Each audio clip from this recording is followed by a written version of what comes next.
Should be going live now.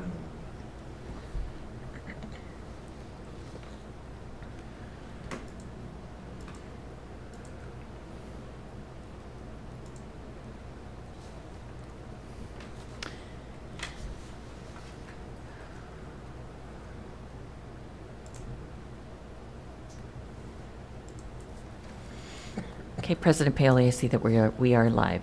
Okay, so I will call the meeting to order at 6:01, and we'll share our vision and mission, which is every student receives engaging and challenging learning experiences to reach their greatest potential and thrive in a diverse global society.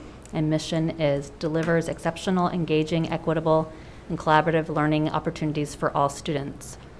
So we do have a disclosure that we still read.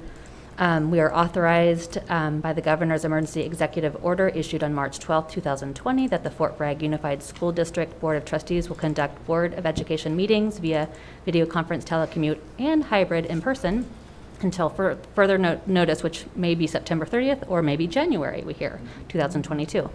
The meeting will be streamed live on FBUSD YouTube channel. Members of the public who wish to address the board during the board meeting are asked to please submit prior to the start of the meeting by emailing boardmeeting@fbusd or in person during either the public comment of non-agenda items or public comment of agendas. And if you do submit by email, staff will make all attempts to share and record any submissions received prior to or during the board meeting. However, depending on timing, late submissions may be provided to the board after the conclusion of the meeting. Comments are limited to 3 minutes each. If you require translation services, please contact Renee Holes at the district office 72 hours in advance by phone or email. And I do believe we also, since it is extending to September 30th or further, we're kind of in a hybrid mode, so we still have that email, but if you can come in person, it's better to get public comment in your own voice, so we appreciate the public comment. And I do want to introduce briefly our new student rep, Joe Erickson. So thank you for coming tonight. And we have Barry Silva, who has a very long title, but he's here for maintenance, grounds. Facility Maintenance Operations Transportation, FMOT. Thank you. Thank you for coming today. So there's nothing to report out for final action in closed session, and approval of the agenda is next on the agenda. So do we have anything we need to pull? There was a suggestion by Wendy that maybe we'd want the ESSER plan 11.2 to come up maybe to reports, since we do have public here tonight, to be able to have input than having it be further down in the agenda for information and discussion. I would support that. Okay. So 11.2 we can move. Do you want to move it into the superintendent report to talk at that point? Sure, after the 8.23. Yes, and we do not have a CSEA report or an FBDTA report. The President, Gary Lewis, did email me and send his apologies. Thank you. So do we have a motion to approve the agenda with the revision?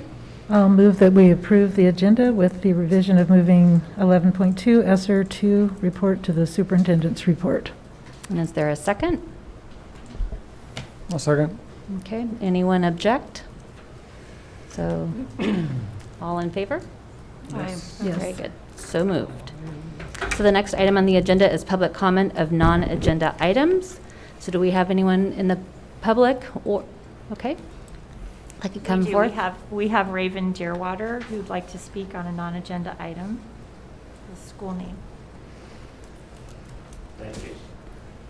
My name is Raven Deerwater, and I'm a tax-paying resident of the school district. I also hold a PhD in education from the University of Chicago. I made a public comment last month, which Superintendent Walker read to you, bringing to your attention that there are still 198 schools in the United States that bear the names of Confederate leaders. Of these 198 schools, there are only 2 left in the state of California: Fort Bragg High School, Fort Bragg Middle School. Eventually, these names will be changed. It's untenable to have public spaces paid for by taxpayer dollars named after those who were traitors to this country and condoned slavery. It's untenable for your graduates and your future graduates to have to rationalize their town and their school's names when they go to other places. The question is, do you want to be proactive and use your influence to battle this injustice? In the mid-1950s, this school board built a new elementary school. When considering a name, my guess is that they did not even consider names such as Nathan Bedford Forrest or John C. Calhoun. No, they landed on Dana Gray, who served for 9 years as the Fort Bragg mayor and 18 years as the Fort Bragg Unified School Board trustee. They chose to honor a community leader that gave back to the community.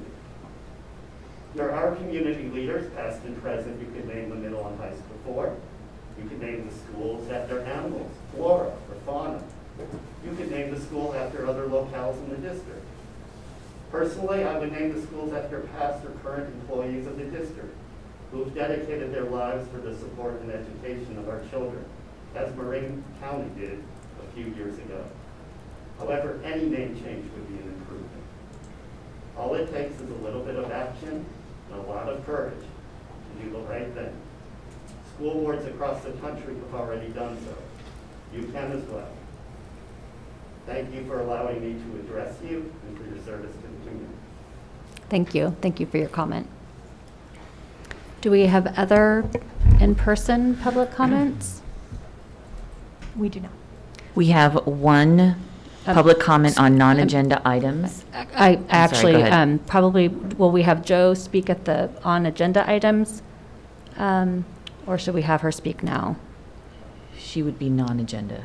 So would you like to go to the podium, actually to speak right there to make, to introduce? Sure, yeah, I'd just like to say, I'm Joe Erickson. I'm glad to be here as the board rep, and since I got the position about 2 days ago, I don't have a report for this month, but I'll be ready with one next month. Welcome, Joe. Thank you so much for your time, and I will read, since we're getting a public comment via computer, the following public comment was received by the district using the public comment email address for ease of public participation. It will be read into the record by a district employee. This should not be construed as an endorsement of this comment by the district or as the position of the district. So this comment was received at last month's board meeting. However, it went to the spam folder, so we had missed it. It's from Cindy Whitlock. Hi all, I was hoping to join the board chat this morning, but 8:15 a.m. on a school day, now that we are back on campus, truly doesn't work for most parents. We are either dropping off students or preparing to drop off. Please consider changing the time of the board chat to allow more parents to attend. Thanks very much, Cindy Whitlock.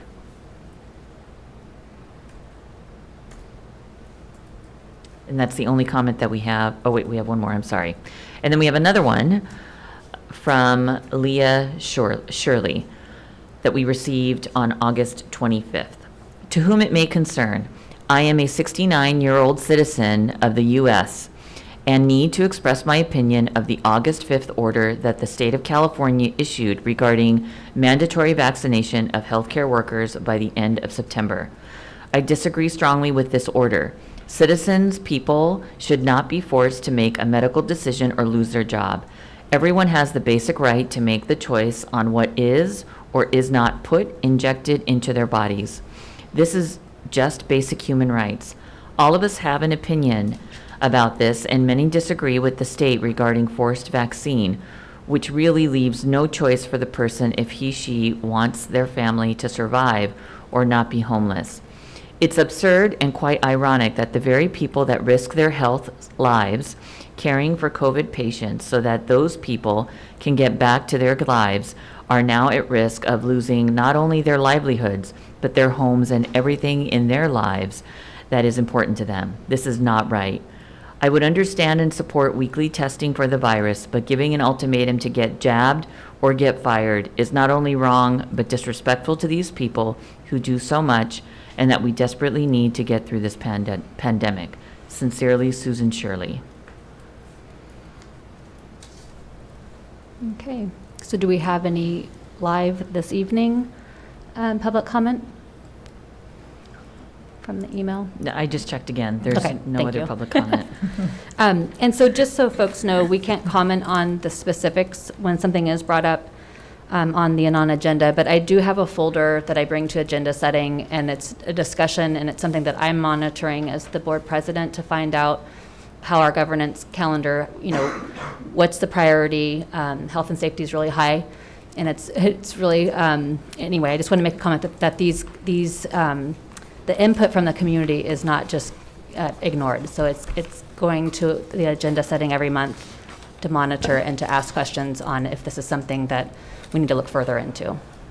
So our next item on the agenda is the Patriotic Exercise by Trustee Schneider. Sure, thank you. Good evening. I wanted to take a moment 2 days before the 20th anniversary of 9/11, Patriots Day, to really have a moment of silence, not only for the 2,977 people that died that day, but also the 801,000 people that have died throughout the world since as a result of the wars, including contractors, civilians, armed forces, journalists, and humanitarian workers, the 37 million people that have been displaced by the post-9/11 wars in Afghanistan, Pakistan, Iraq, Syria, Libya, Yemen, Somalia, and the Philippines, and the approximate cost of $6.4 trillion that these wars have cost over the years.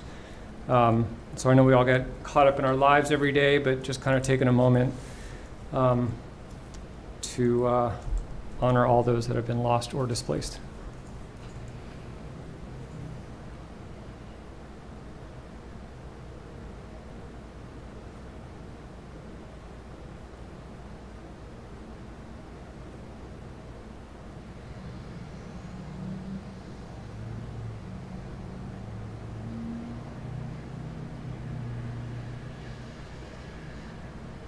Thank you. Thank you, Trustee Snyder. So the next item on the agenda is acknowledgments. So if Superintendent Walker can lead us through the reporting. The FBUSD Board would like to recognize the following pursuant to the California Department of Education recommendation. September is National Hispanic Heritage Month and National School Success Month. We had Labor Day on September 6th, International Literacy Day on September 8th, Patriot Day, September 11th, which is Saturday, Constitution and Citizenship Day, September 17th. Donations were made as follows. Mendocino Coast Healthcare Foundation donated $2,000 to support ASB Anchor Academy Pay It Forward Pantry. Justin Nadeau donated $2,000 to support the ASB Track and Field. Thank you both of these great people for helping our students. Okay, thank you. So the next item is communications. Did anyone receive any communications they want to disclose? I think we all received a busing email. I think that's the only one I've gotten since the last.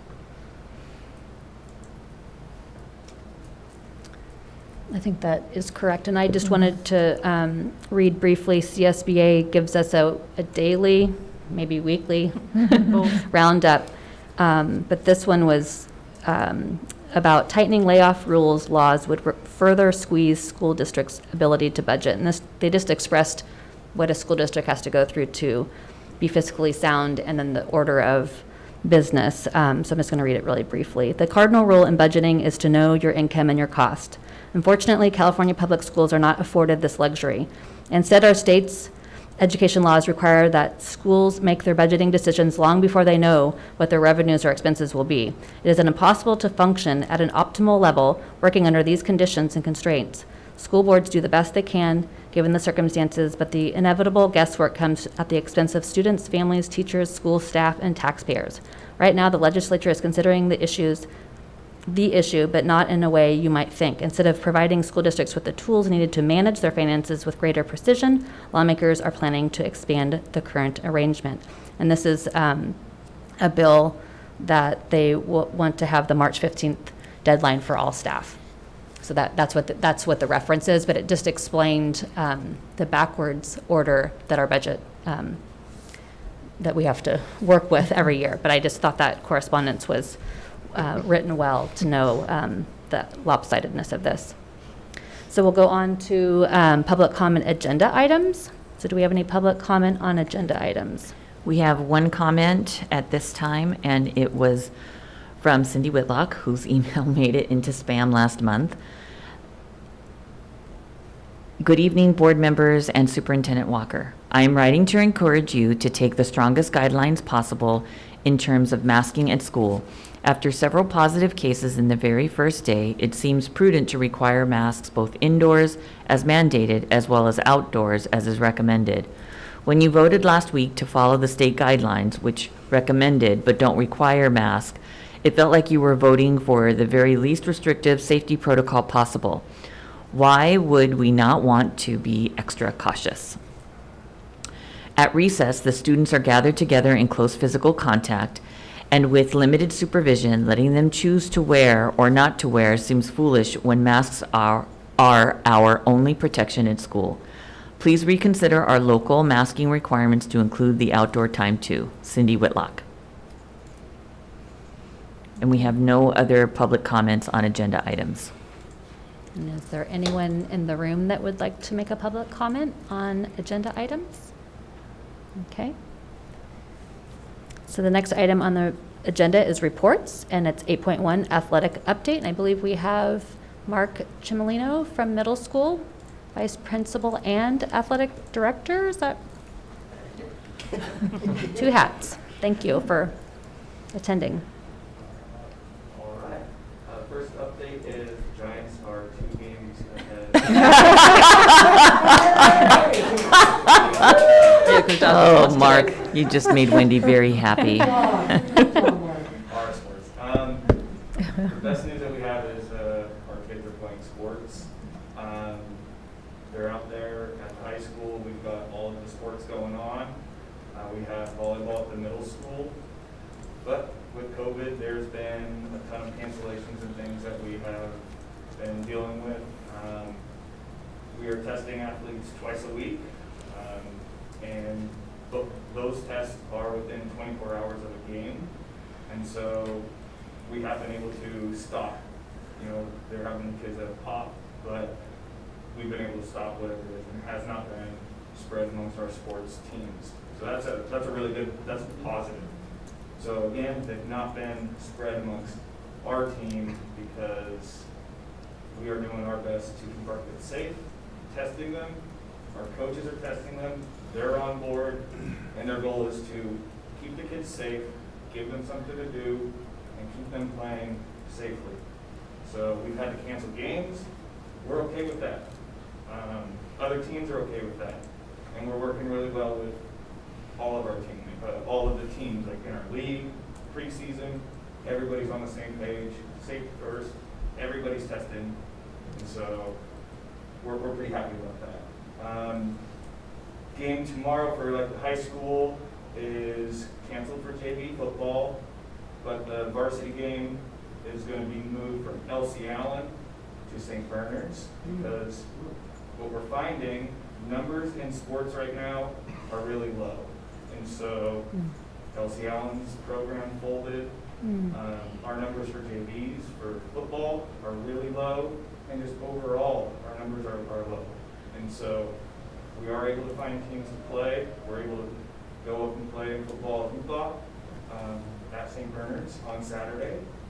So we're able to find teams to play. We've got volleyball, rocking it at the high school. They have a first place game going on tonight, so keep our fingers crossed. They're over in Santa Rosa playing Roseland Prep. So private school, we've played them before. Hopefully we come back and we're in sole possession like the Giants. I'm not a Giants. So we have soccer going on over at the Daybreak Field, practicing over there. They're playing games. We've got cross country going on. They had their first home meet yesterday. But yeah, we've got kids playing sports. Next week, volleyball at the middle school. We've got our first game Monday over in Willits. And then our first home game is Wednesday. And again, numbers over at the middle school are really low for volleyball. But we do have 2 teams, so that's a plus.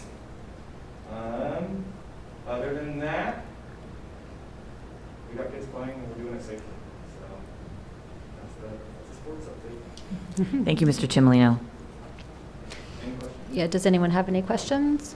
Is there any public comment about that? I just was curious, is the CAF there's nothing disclosed from them of health protocols? It's just everyone's kind of doing their own organic, following this. We're waiting for CIF,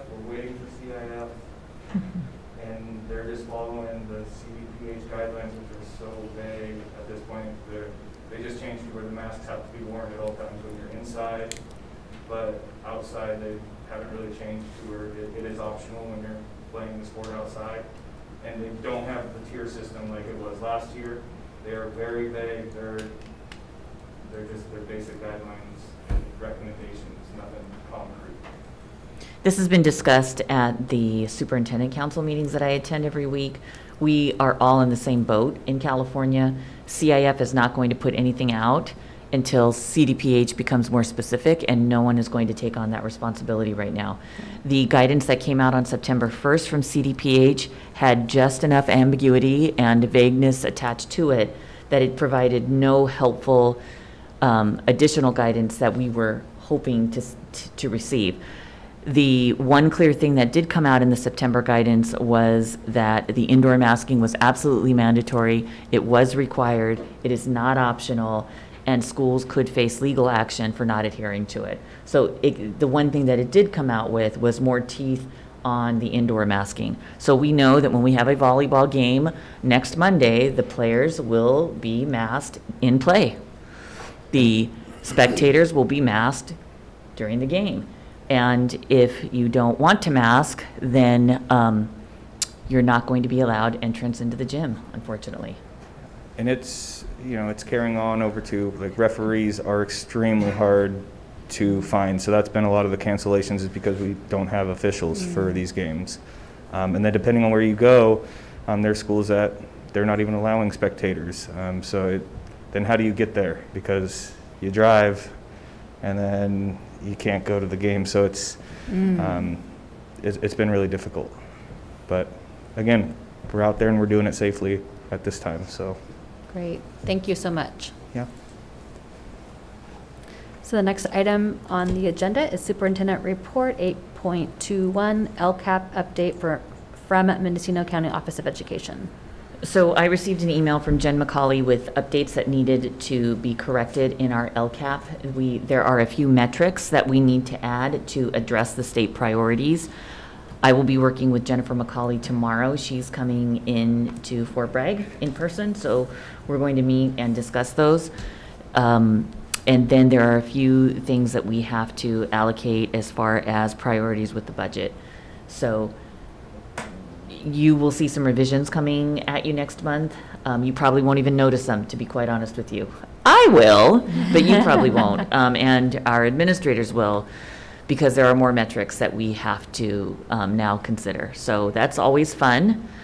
Sarcasm noted. Mm-hmm. So we will do our best and make sure that those revisions come to you. I don't have a complete list of them. Like I said, I'm meeting with Jen McCauley from MCOE tomorrow.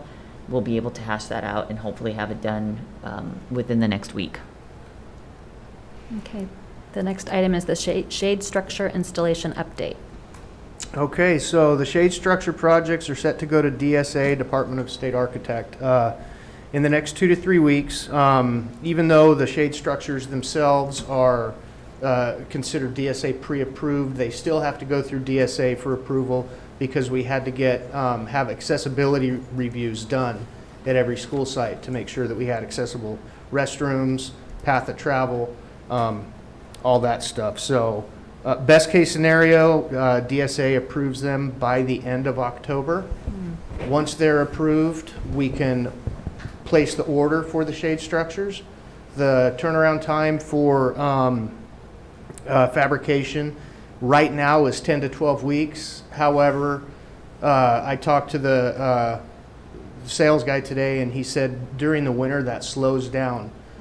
So it could be 6 to 8 weeks for fabrication. The part I'm struggling with is when do we want to install these? Because my thought is best case scenario, we do it over the summer when there's nobody around, because it's going to require heavy equipment, cranes. It's going to be noisy because we're drilling holes. The problem with that, not really a problem, but the challenge with that is it takes approximately 2 weeks to install each shade structure. That's going to gobble up all 8 weeks of summer. So we would essentially have to start the very first day of summer break and hopefully be done by the last day of summer break. So if we pre-ordered them and had a place to store them on site, I would be more comfortable with that, if we could find a place to store them at each school site. That way the contractor could come to Fort Bragg for 6 to 8 weeks and just knock them out. So yeah, that's really all I have right now as far as the shade structures go. So Barry, could we install the shade, so in order to install the shade structures prior to the end of the school year, you're saying that we need to have all the shade structures delivered so that the contractor can come up and, I mean, and do them all at once? Well, I would imagine they would do one at a time. Okay. You know, for example, they would do Redwood first, then they'd move to Dana Gray, then they'd move to the high school. Then But could they be delivered in that order? Sure. Okay. Yeah, I'm sure we could arrange that. What I struggle with on this is the noise factor and the disruption. And we're already seeing at Redwood with the demolition of the portables, how fun it was to see the excavator. And Barry sent me a little video of the excavator. It literally looked like a dragon eating up a building. So I struggle with this, and we wanted to have a discussion just to put it out there in a report, because it will literally take 2 weeks to get a shade structure erected. The difficulty is that there will be a significant amount of noise because of the concrete work. They're going to jackhammer up the concrete to put in new concrete to put in the footings. And then you've got big cranes putting it all together. The good news is if you can stomach those 2, maybe 3 weeks, because we all know how this works. They're going to tell you 2 weeks. Is it going to take 2 weeks? Oh, no. There's always some extension. So if you can stomach the process, the good news is then you have it for potentially March, April, May, and June. So just think about that. I don't know what the right answer is. I'll be honest with you, I'm not wanting to wait for the summer. Right. Well, yeah. Well, and I was just thinking, Redwood probably would be a very high distraction area, but maybe another site isn't. It's a little bit, maybe the kids are a little older, and it's where the location is would allow it to be happening sooner than summer. See, and I think we should just do Redwood, because we're going to start construction with Redwood anyway. Redwood construction will start before the end of the year. Well, and the other thing that concerns me about doing it during school is where these structures are going, they're common areas. Right. They're going on playgrounds. So, I mean, just like the demolition project of the portables, you know, we have 6-foot-high temporary fencing up. I suppose we could do the same thing, but I would like them to go up sooner rather than later too, because we're going to be involved in a construction project at Redwood over the summer. That's all I need. 5 going on at the same time. Oh, I was just going to ask, if 8 weeks out, we're looking at November, how does weather impact putting these up? That I'm not sure. That I don't know. Because we hope we get rain. Yes, exactly. So, Trustee okay. Babcock? Well, I was just wondering if you could do the elementary schools and overlap a break. I mean, and I know we live in an isolated area, and it's hard for the contractors to come, but if they, like, I think the high school kids could probably deal with it. But I don't know. I was just thinking if we could have them fall on at least 1 week of those weeks off. Sure. I don't know. That's just throwing that out there. To be honest with you, knowing where the shade structures are going to go, the high school's the trickiest. Like, the high school may have to wait until the summer because it's right in front of the student union. It would cut off access to the student union for that time. So I can see that the high school may wait. Dana Gray and Redwood Dana Gray especially is right outside of room 60. So we could move the kids from the cafeteria through the 5th grade wing to go out to lunch and just keep that off for a little bit. We're going to have to make sure Eddie's okay, and he has a way to get to everybody. Dana Gray may not be so bad. Redwood, we are going to start construction sooner than the summer. And so. That's right. That's going to happen. Preview of upcoming attractions, Principal Erickson. So in my mind, if we're going to be starting construction before the summer at Redwood, we could conceivably get that part done and move the fencing out a little bit. Not ideal. Barry, you're the expert on this. The middle school, it's going in between the cafeteria and the senior center, correct? Maybe. Oh, that's the accessibility Because issue. of the accessibility, yes, Okay. maybe. It might go on the east side of the cafeteria. Oh, where the basketball courts are? Mhm. Can't wait for public comment on that one. Well, I'm sure, Okay. yeah, Oh, we'll wait, have. wait, were the tennis courts or basketball courts? So on the east side of the cafeteria, there are basketball courts. Yeah, There. right. But there's a lot of basketball, I mean, There's a, they go all the okay. way down to Yeah. the. Okay. There's lots of room out there, Mr. Chimolino? Well, and right outside of the cafeteria, it's not the basketball courts. They kind of start at the south end. Okay, that's fantastic. Yeah. So, and just to let all of you know, Barry educated me on this. When you put up that big of a structure, if it's within a certain distance of a building, then it becomes part of that building. So then we would, that square footage would become part of that building, which means then we have to do the sprinkler systems, the retrofits, all those things. So, yeah, no. So that's why the middle school, it became an issue, because if it's too close to the cafeteria building, it becomes part of that building. So moving it over to the other side, thank you again, Barry, for the education. And that was the reason at Dana Gray that it had to be moved out more, because we had planned for those shade structures to go right up to the north, the north wall of the north side of the building. But it has to be a certain distance away. 20 feet of clearance. 20 feet of clearance. Yep. Okay. So that's a lot. That's two basketball hoops, right?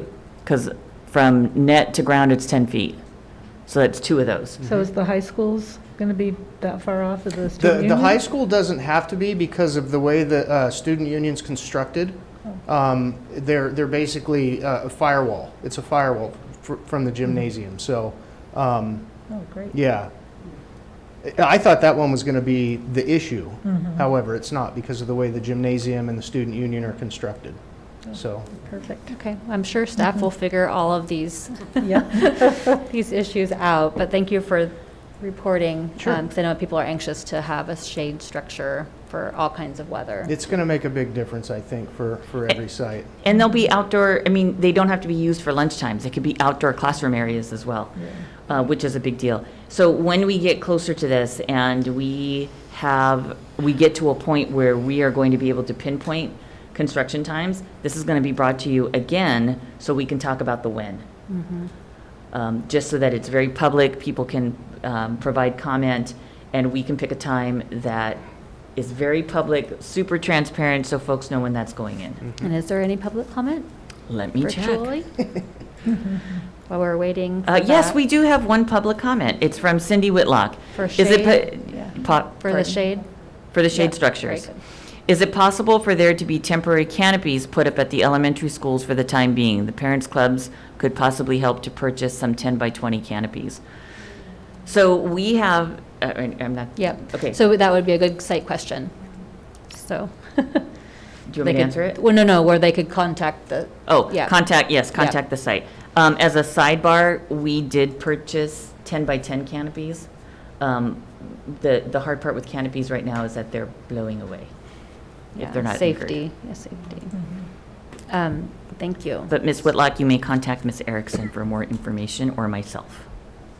And so do we have any other comments or questions regarding the shade structure? Otherwise, we'll move on to the integrated waste management update. So this one is actually really interesting. I'll just read the little general information part and then go into it a little deeper. Senate Bill 1383 was signed by Governor Brown in 2016. Basically, what this bill is for establishing methane emissions reduction targets in a statewide effort to reduce emissions of short-lived climate pollutants. Short-lived climate pollutants are food waste, soiled food, plates, things of that nature.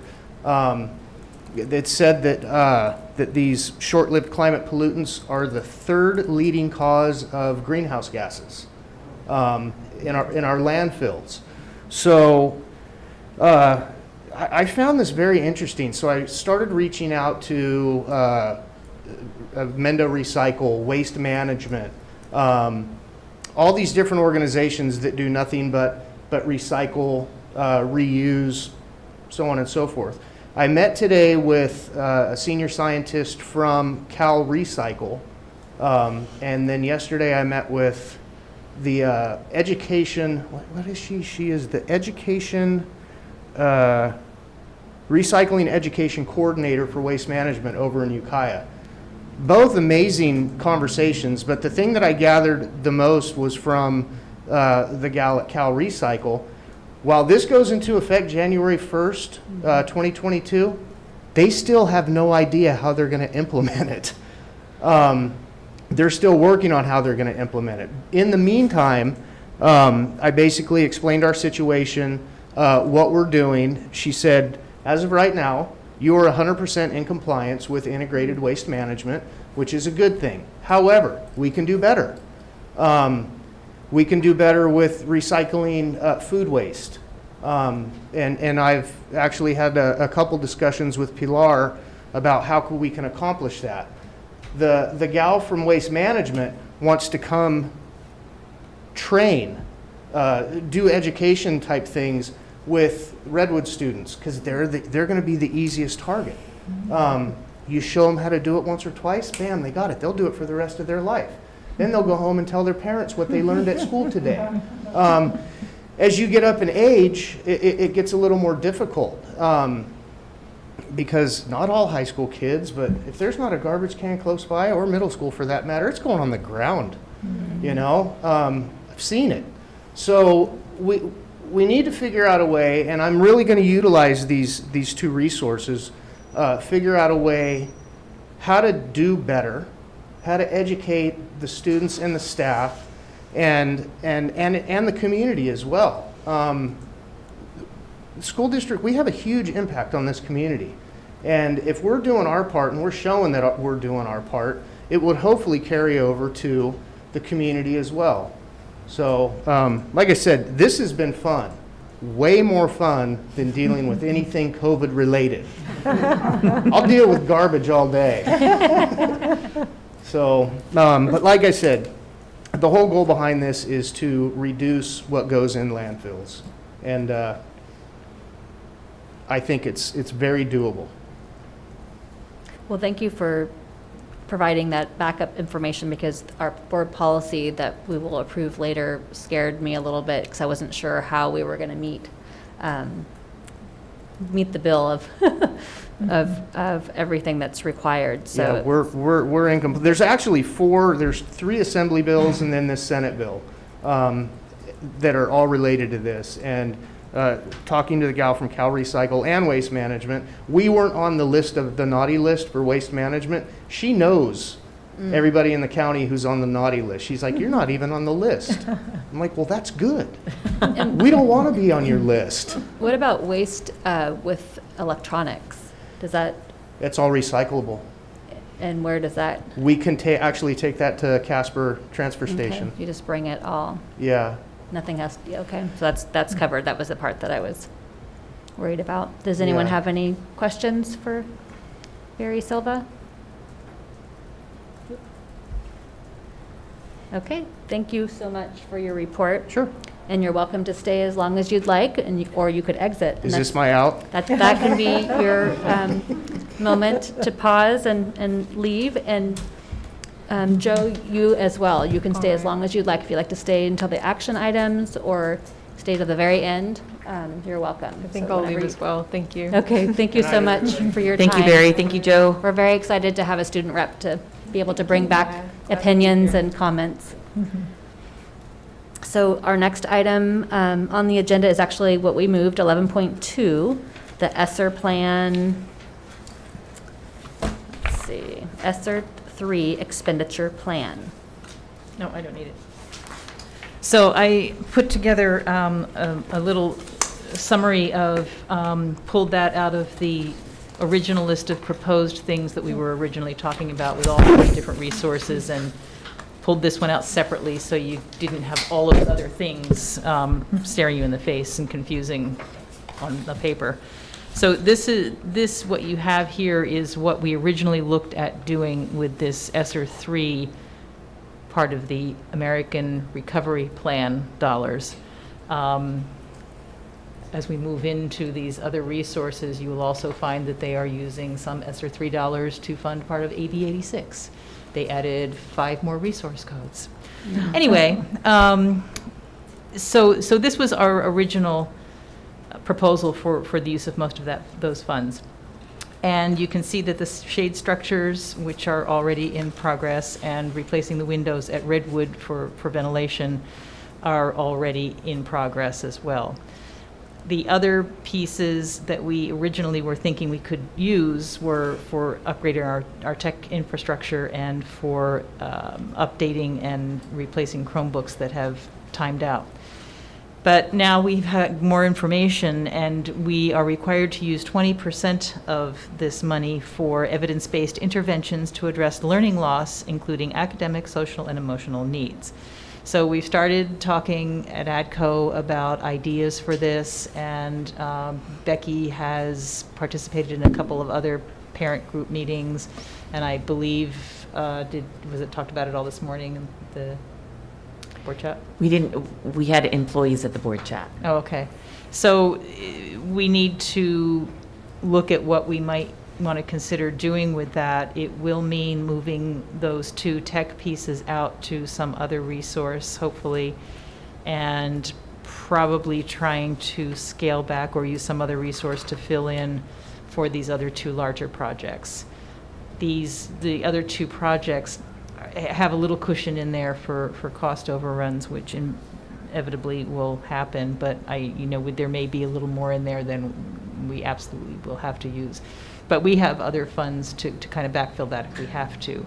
So what we're looking for now is input on ideas for spending, for meeting this goal of the evidence-based interventions moving forward. Because it's not, you can just tell by looking at the numbers, it's not an insignificant amount. It's about $950,000. And we have until September of 2024 to spend it. So we do have 3 years, but we have to present a plan at the end of this month. So it's part of the requirement. With all of these, nothing that they request we submit is cast in stone. If we need to adjust it or amend it, but we need to have some kind of an idea of what we're proposing to do in that realm with that 20% for the next 3 years. Is this the kind of thing that you could use for contracting more time with Holly DeVrill's group, or? Yes. Yes. So we Manpower. have 40 hours a week right now that we're contracting with Hallie, and we actually talked to her about making that 60 hours a week just to add more. And while she was supportive of that, the issue was trying to find that 60 hours between her staffing and also with student availability. So now that we are back in school, you can't just pull a kid at 8:30 in the morning to go for a walk and do some coaching time with them. So, and because our kids are going full day and then going into sports, she's finding it a little bit more difficult to try and capture time to work with students. But yes, that is possible. Wendy and I still have to have the discussion of things like summer school. We talked about doing summer school again like we did this year. Can these funds be part of that? Because to me, that's part of that social emotional piece and the learning loss, because we did offer a reading intervention. We did have an academic component to our summer school, so that could be part of it. President Paola, you sent me an email about a tutoring website. I actually sat in on a demonstration with them today Was very promising. San Francisco Unified is using them, Tustin Unified, Huntington Was- Beach Unified. I think, did you both see that? No, it was an email, so I just forwarded, I just said, I'm forwarding it to the superintendent. So I contacted them today and sat in with a demo with them, looking at other tutorial types of products that we could offer to grades 4 through 12 or 5 through 12. Our primaries would have, our 5-year-olds would have a little hard of a time getting online and finding tutorial help. So, but looking at our older students, there was some promising components to this. It was a 24/7 tutorial helpline, where kids could get help on their homework literally 24 hours a day. If they're up at 3 a.m. and decided I can't sleep, but I really want to work on my math, they could connect with a tutor. All the tutoring sessions are recorded, and then all the tutors are bachelor's degree and vetted through the company, background checks, criminal background checks. And again, everything is recorded. There is no non-time where an adult is alone with a kiddo and it's not recorded. So it's all in the platform, all recorded. And then the teachers get a report on what their students ask the tutoring person for help. So there's lots of checks and balances. Every principal would get a report of all the students who requested tutoring help and who their teachers are. So as an administrator, you could get the report and say, oh, I'm seeing lots of questions from all of our algebra classes. I'm seeing lots of questions from all of our 10th grade English classes. I mean, you could drill it down to see where the tutorial bulk is coming from. They could use it in assets. They could use it during school time. They could use it in kudos. They could use it during class time. There's a whole portion to get your essays and your writing critiqued. They don't give students answers, but they do provide suggestions on writing and grammar and spelling and all of that. So it was very promising. It's pricey. For 3 years, if we did 1,000 licenses, they're giving me a firm quote tomorrow, but it could be as much as $175,000 for 3 years.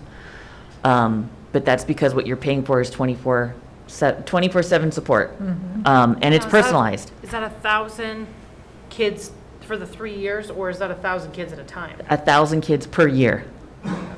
And so if you look at grades 5 through 12, it's right around 1,000 kids.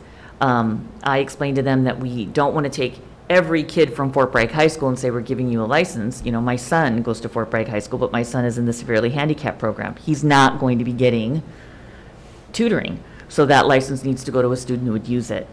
I could see us potentially offering students in 3rd and 4th grade who requested it to have the option. I think that if we had 1,000 licenses, we could get every student one whose family would appreciate it or like it in grades 3 through 12. I don't think every 3rd grader needs it, to be quite honest with you. We don't do homework right now in 3rd grade. We have a kudos program, we have LLI, but there may be families who say, I wanted just a little bit more. So I could see that. For sure, 5th grade, I would say, and potentially even for sure 4th grade. But this, Mr. Kale and I haven't had a time to discuss it, but this does look like a promising program. I was looking at other programs today. Renee had sent me a few other things to look at, but it wasn't the same type. So I'll do a little bit more research tomorrow to see if I can find other companies. I liked the idea of the tutoring, just because it really does allow students to be very individualized in the support that they're seeking, and because it's private, it kind of takes away some of that embarrassment to ask. So there's that. Like I said, summer school, we're talking in our administrative council meetings about what we could do for some of the learning loss. The hard part is we are all bombarded with starting school, supporting our teachers, supporting our staff, supporting our kids. We don't really have time to say, hey, let's talk learning loss and, you know, what can we get? And then the question might be, well, what were you doing in the summer? Getting ready for kids. We really haven't had the time to sit and have a very earnest conversation about this. The good news is we do have programs in place that we're using other COVID money for. So we're using other COVID money for iReady, for Edgenuity, for the leveled literacy intervention program through Fountas and Pinnell. What am I missing? We purchased additional materials for our curriculums. We've included additional staffing. One of the things that we had talked about was just instructional aid support. We would love to get aides for every classroom in Redwood and Dana Gray. We physically don't have the people in our town who are going to come and fill those jobs. So in any case, once we are collecting public input, we are asking people to have the discussion. What I am noticing from all of those discussions is that we are doing everything that we can within our power to add more. The difficulty about adding more, it means it's more training for our families and for our teachers, and at what point do we completely overwhelm them? So just know that the discussions are happening, and we'll have more for you when the full plan is presented. Trustee Babcock, did you have a comment? No. So does anyone have any questions No questions? or comments? Comment. I think the tutoring would be amazing. I know a lot of kids out there are struggling right now, especially in math and science, and have that personalized help. And I don't know if when they contact someone at 3 in the morning one day and then log back on 2 days later, if they get a different I don't know if they would, if they would get the same people or different people, and if they got different people, do they have a file that they would then? So again, everything is recorded. That's what I was told today. Everything is recorded. But if he logs on at 3 a.m. and gets Mr. Phil, and then 2 days later logs on at 3 a.m. and gets, Mrs. whatever Jones, is Mrs. Jones going to know? You know what I mean? Like, Yeah. I wonder how if it's connected, how it's connected. But it sounds, especially right now, like it would be a great resource. So my understanding from the demo that I saw today, when kids log in for help, they ask specific questions. I need help with. And the more specific the students can be with their questions, or they can type in, they can type in the problem, or they can write in the problem, or they could take a picture of it and upload it, or take a picture with their computer, as I think what they said, so that it can jump in. So I think when students get the tutoring help, they may not always get the same person, but as long as they're asking the right question and they say, I need help in chemistry, then they're directed to a chemistry tutor.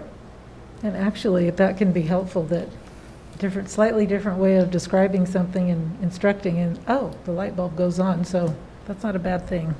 Well, I'm glad. I thought it was almost junk mail, so I'm glad I forwarded it on. Because I'm thinking, another guy wanting some money. But that does sound like it would be supportive for the full family, because it's so frustrating as a parent to not have the skills to get through, chemistry. Well, my son was taking calculus at high school. I'm a math major. I have a degree in math. I couldn't help him with this calculus. It's been 25 years. I'm like, okay, you need to let me brush up on this first. And so he would get help from other people. Yeah, so thank you for looking into that. So I don't know if there's any public comment or any other questions, but we have to have a plan that you'll send to the County Office of Education? No, it goes to, it's called edrelief.gov. It's the clearinghouse for all things COVID funding related. We upload it, and then we can adjust it later on, but it would be nice to hear from the community if they feel like this is something they think would be useful.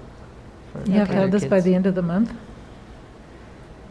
Well, we have to have a plan. We have to have an idea of what we think we'd like to do. And like I said, it can always be adjusted, but. Would this, obviously they probably want more detail, but can you say we still need to spend 4.7 million? Is that the plan? Or do you have to spend every dime in this plan? Well, we have to ballpark it to show all of it. Okay. Yes. Because, the cover sheet says it's going to the County Office of Education and needs adoption by the governing board, so that I don't think it actually requires adoption. Okay. It just needs to be a just wanna plan make sure. that we've got an idea and put together that we're going to. And this is just one pocket of money, because I don't have the spreadsheet, but there are other. No, this was just one, and I didn't want to confuse you with all of the pockets. Okay. There are too many of them. Right. Is there any public comment? No. Okay.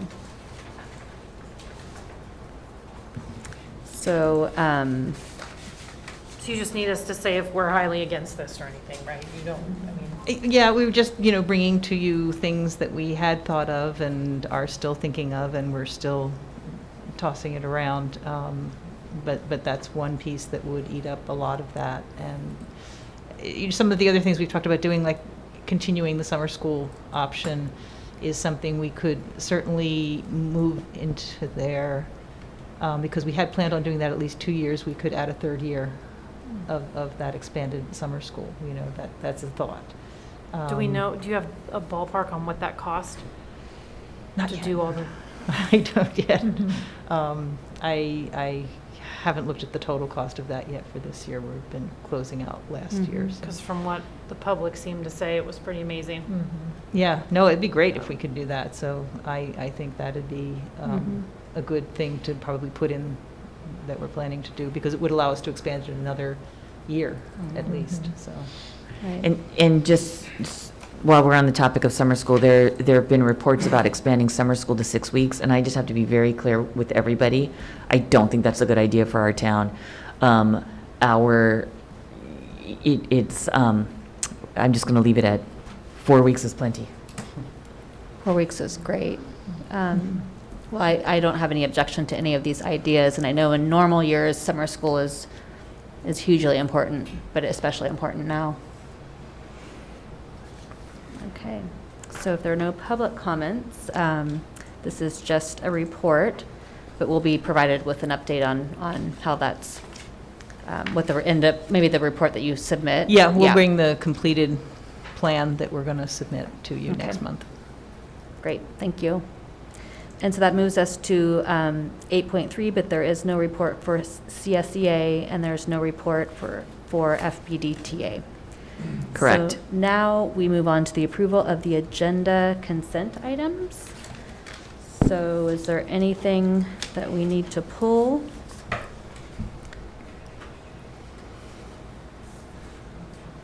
If not, I will have Vice President Makala read the consent items.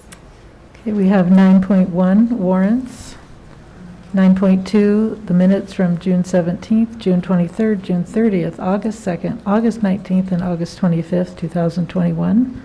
Item 9.3 personnel action report, and item 9.4 contracts. Okay, so is there a motion to approve? I'll move to approve. A second? I'll second. Thank you. All in favor? Aye. Aye. Okay, seeing no objections, the consent calendar has been approved. And the first item on our board action is public hearing.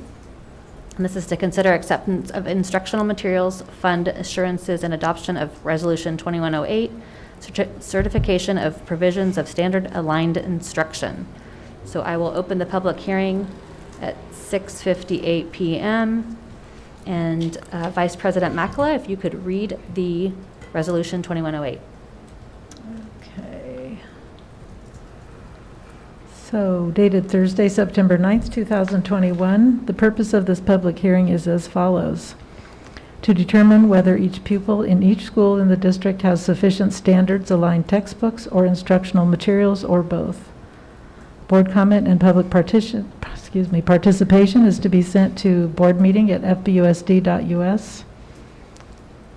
Posted August 30th, 2021, Fort Bragg High School, Fort Bragg Middle School, Dana Gray Elementary School, Redwood Elementary School, Noyo High School, Fort Bragg Unified School District website. Do you want me to read it in Spanish too? No. Okay. No habla. No, you probably don't. Okay. Whereas the governing board of Fort Bragg Unified School District, in order to comply with the requirements of Education Code Section 60119, held a public hearing on September 9th, 2021 at 6 p.m., which is on or before the 8th week of school and which did not take place during or immediately following school hours. And whereas the governing board provided at least 10 days' notice of the public hearing, posted in at least 3 public places within the district that stated the time, place, and purpose of the hearing. And whereas the governing board encouraged participation by parents, teachers, members of the community, and bargaining unit leaders in the public hearing. And whereas information provided at the public hearing and to the governing board at the public meeting detailed the extent to which textbooks and instructional materials were provided to all students, including English learners in the district. And whereas the definition of sufficient textbooks or instructional materials means that each pupil has a textbook or instructional materials or both to use in class and to take home. And whereas sufficient textbooks and instructional materials were provided to each student, including English learners, that are aligned to the academic content standards and consistent with the cycles and content of the curriculum frameworks in the following subjects. Do you want me to read all those? No. Okay, thank you. There's a lot. Yeah, Okay. And down a bit further, whereas sufficient textbooks or instructional materials were provided to each pupil enrolled in foreign language or health classes, and whereas laboratory science equipment was available for science laboratory classes offered in grades 9 through 12, including biology. Do you want me to read all these? just do that. Okay, thank you. Chemistry, physics, and other sciences. Now therefore be it resolved that for the 2021-22 school year, the Fort Bragg Unified School District has provided each pupil with sufficient textbooks and instructional materials aligned to the academic content standards and consistent with the cycles and content of the curriculum frameworks, passed and adopted by the governing board of the Fort Bragg Unified School District on this 9th day of September 2021 by the following vote. Okay, so we also have a certification of provision of standard-aligned instructional materials that gets signed by the superintendent and the school board president. So are there any public comment, since we are having our public hearing? No, there's no public comment. No? Okay. Sorry. So the certification, it looks like, I think, the fourth paragraph, which is one sentence, I think it might need to be this year's date. But otherwise, Yes. so we just need to make that revision. So we will close the public meeting at 7:02 p.m.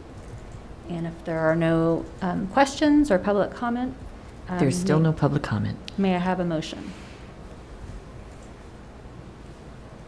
I'll move to approve the resolution 21-08.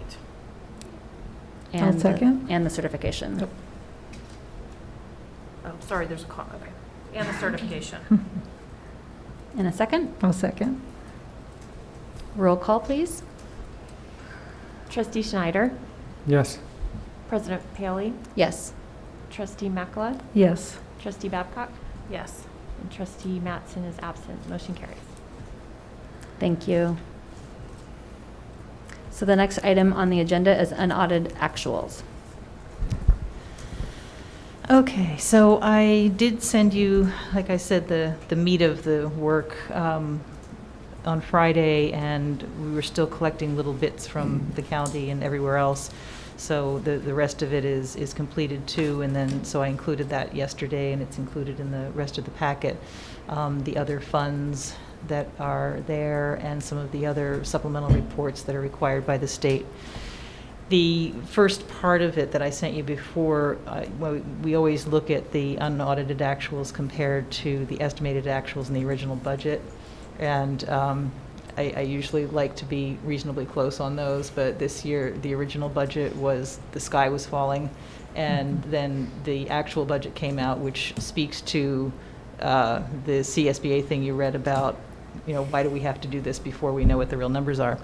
So the unaudited actuals to original budget are so far apart, and that's because there was a lot more revenue, and because our expenses continued to be low, because everybody was anticipating that school was going to come back live much sooner than it did.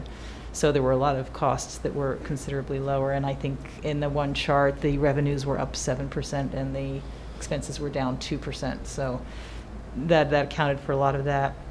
And then the comparison between unaudited actuals and estimated actuals, which is what you look at when we do the budget, is always a little different because estimated actuals are still looking at last year's budget. They're not looking at what really happened. So we try to keep up with that as much as we can, but we still get to the end of the year and there are a lot of little things that have to be moved around.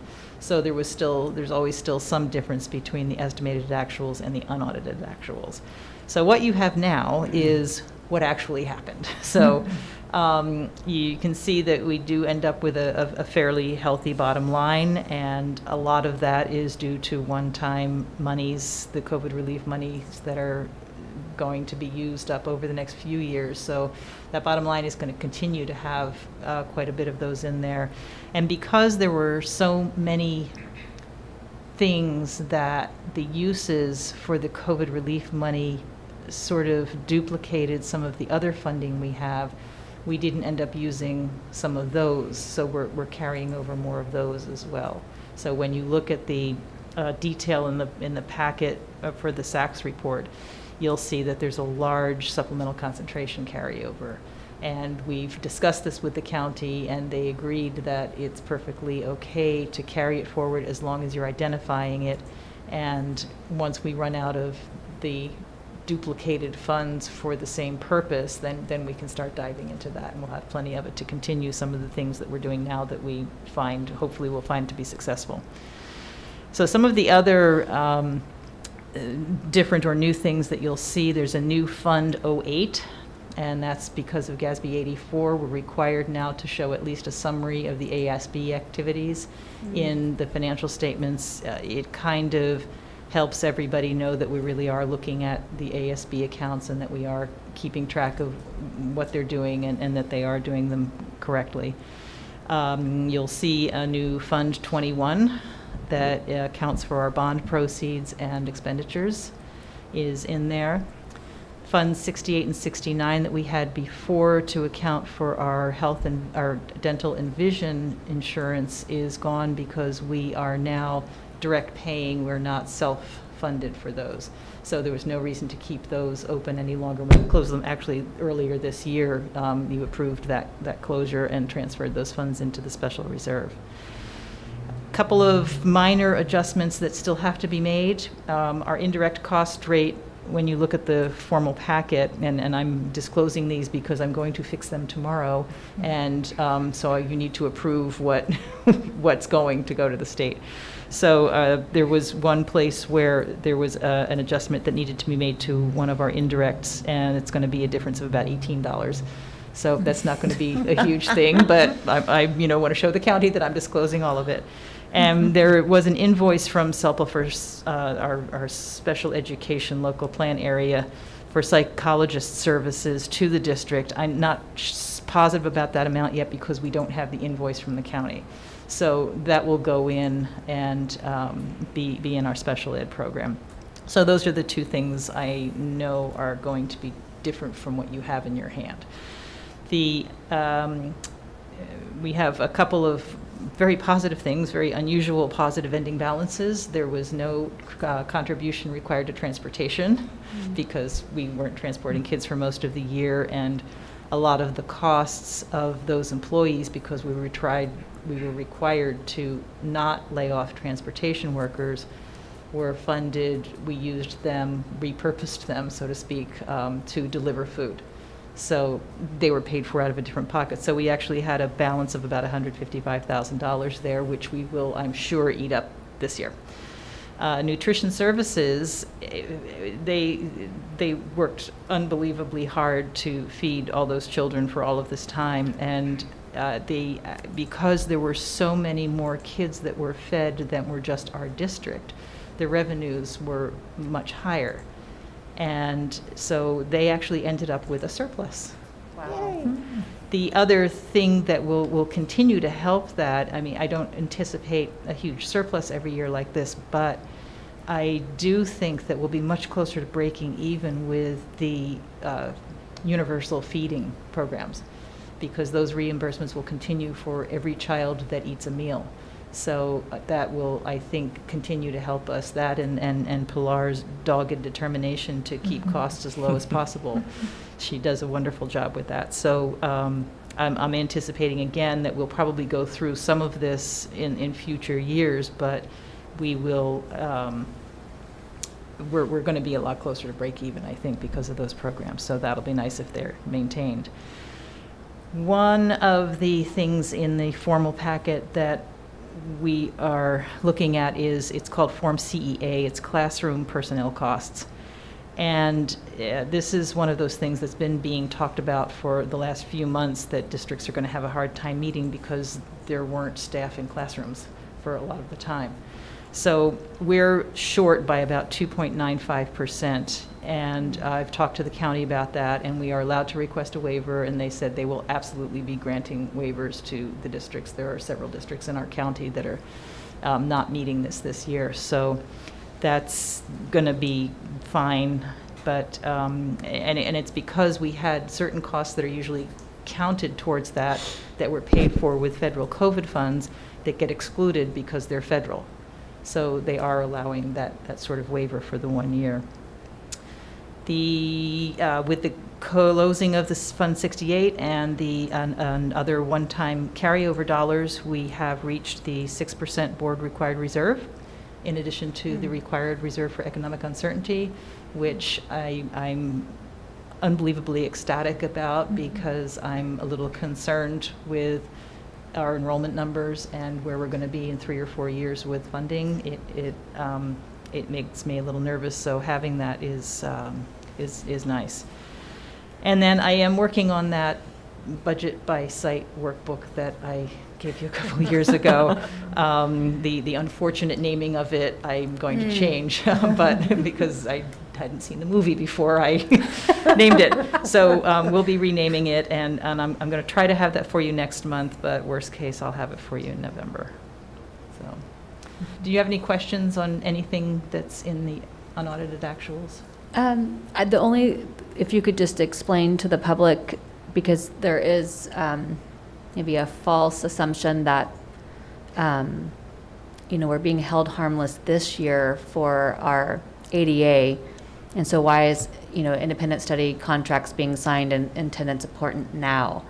Because, that's going to, if you could explain what that means, and if our numbers don't. Right. So we are funded with our average daily attendance, and our enrollment is already down a little bit.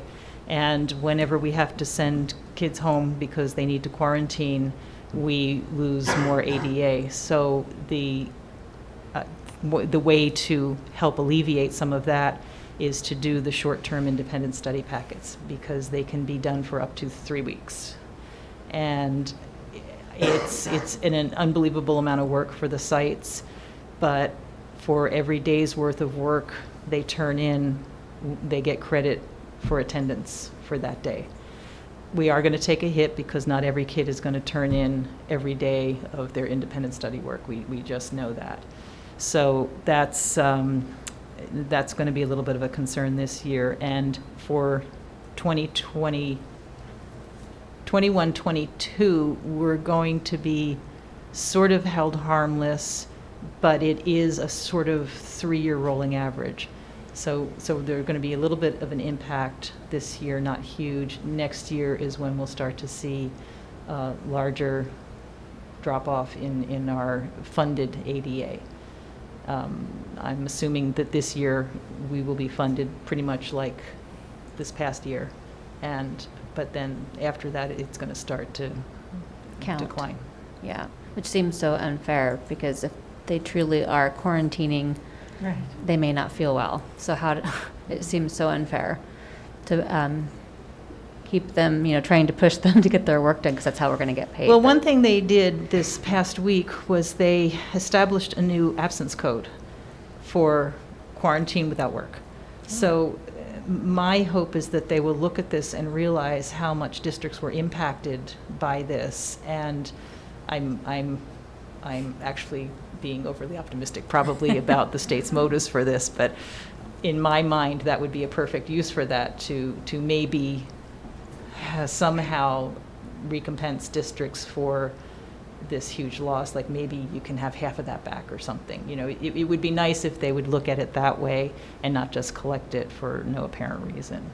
So. Right. Are there any other questions for I just Wendy? have a comment. When I looked at the packet when you sent it Friday, I just worry that if you don't hear the background that why we have this extra money and why, and all these, I mean, we always know there's variables, but I just worry that somebody's going to think we have all this extra money and that, we need to, do raises or this whole, can't sustain the raises, and this is kind of like one-time money if it isn't one-time money. So I really am in the mindset that we just need to hold on because, we have to troubleshoot and, deal with what's going, like, for example, the independent study numbers are going up, so we needed more staff for that. I mean, that's where this surplus is going to have to go, not, to buy, Becky always uses underwater basket weaving class. It's not going to give us all this fun extra stuff. We just kind of have to hold on and Right. see where it And goes. and if we are able to hold on to some of it for a couple of years while we are using the one-time dollars for these programs, if they turn out to be successful programs, maybe we'll be able to continue them a little longer if we have those reserves available from the other normal resources that we get. Maybe we will be able to continue them. So it'd be nice to continue to be prudent with that bottom line until we get back to something that resembles a normal year, just to see what the impacts really are. And we know other costs are going up. Electricity's going up. Water is going through the roof.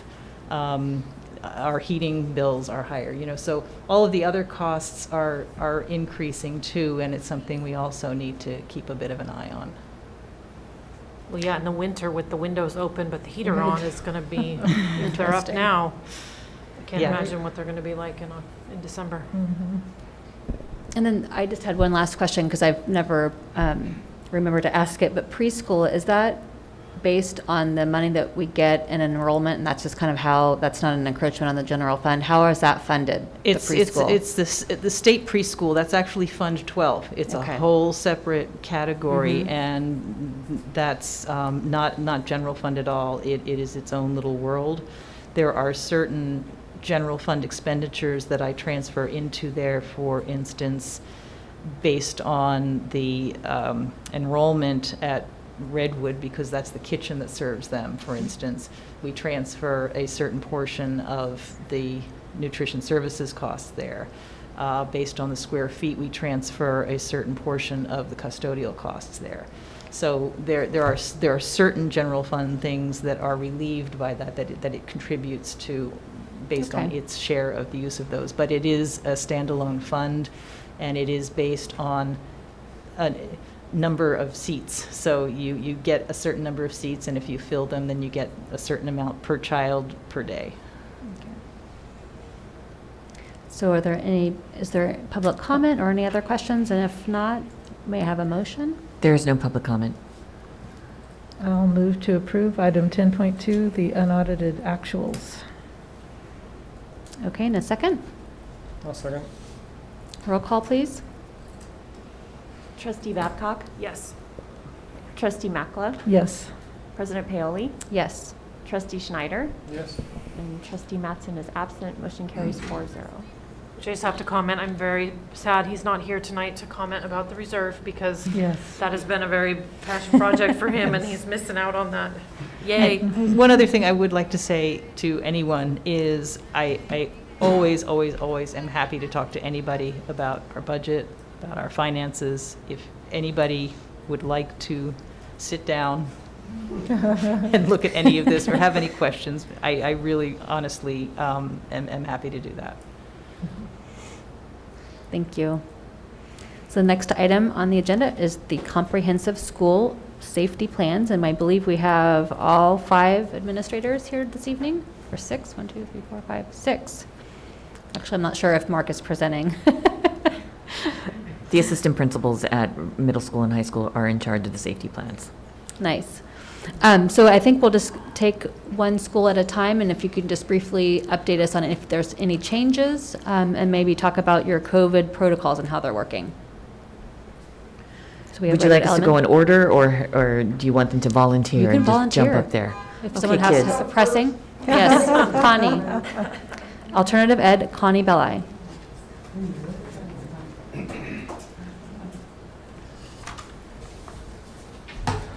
Hello. Right.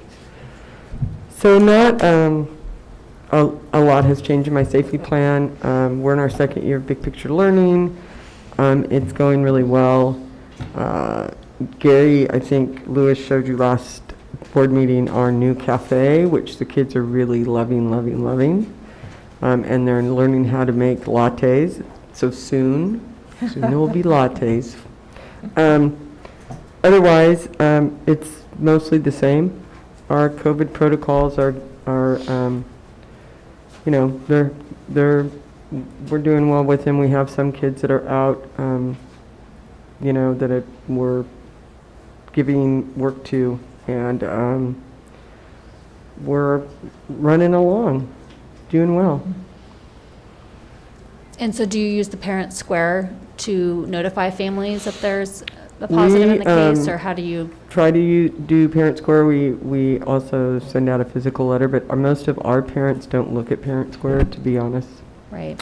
For one reason or another,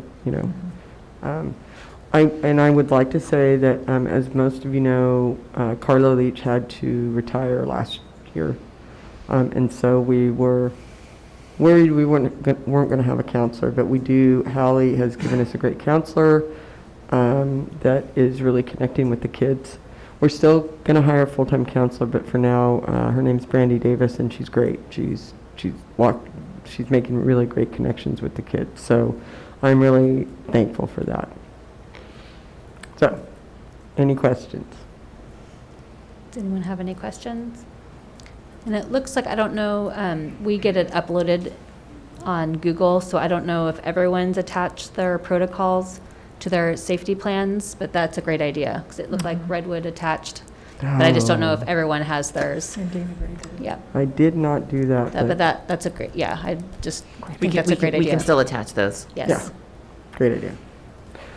Great, so I think we will, do you want to approve them all in one batch or each school? We'll just go through, everyone can present, so whoever wants to go next, if there are no other questions for Connie Belli. Thank you. No questions? Okay. Oh. I'll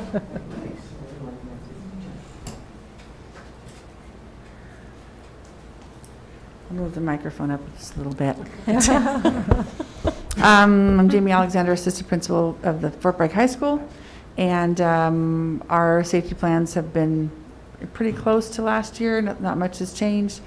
The COVID protocols we're getting kind of into a good groove about what to do, when, who to contact. Generally speaking, we first contact Becky to see, and she does a great job with helping us get a hold of public health. Then we email each individual teacher, because we have so many more teachers that are impacted when a student is tested positive. Then we do send out the Parent Square message or letter through Parent Square to parents who are of the child.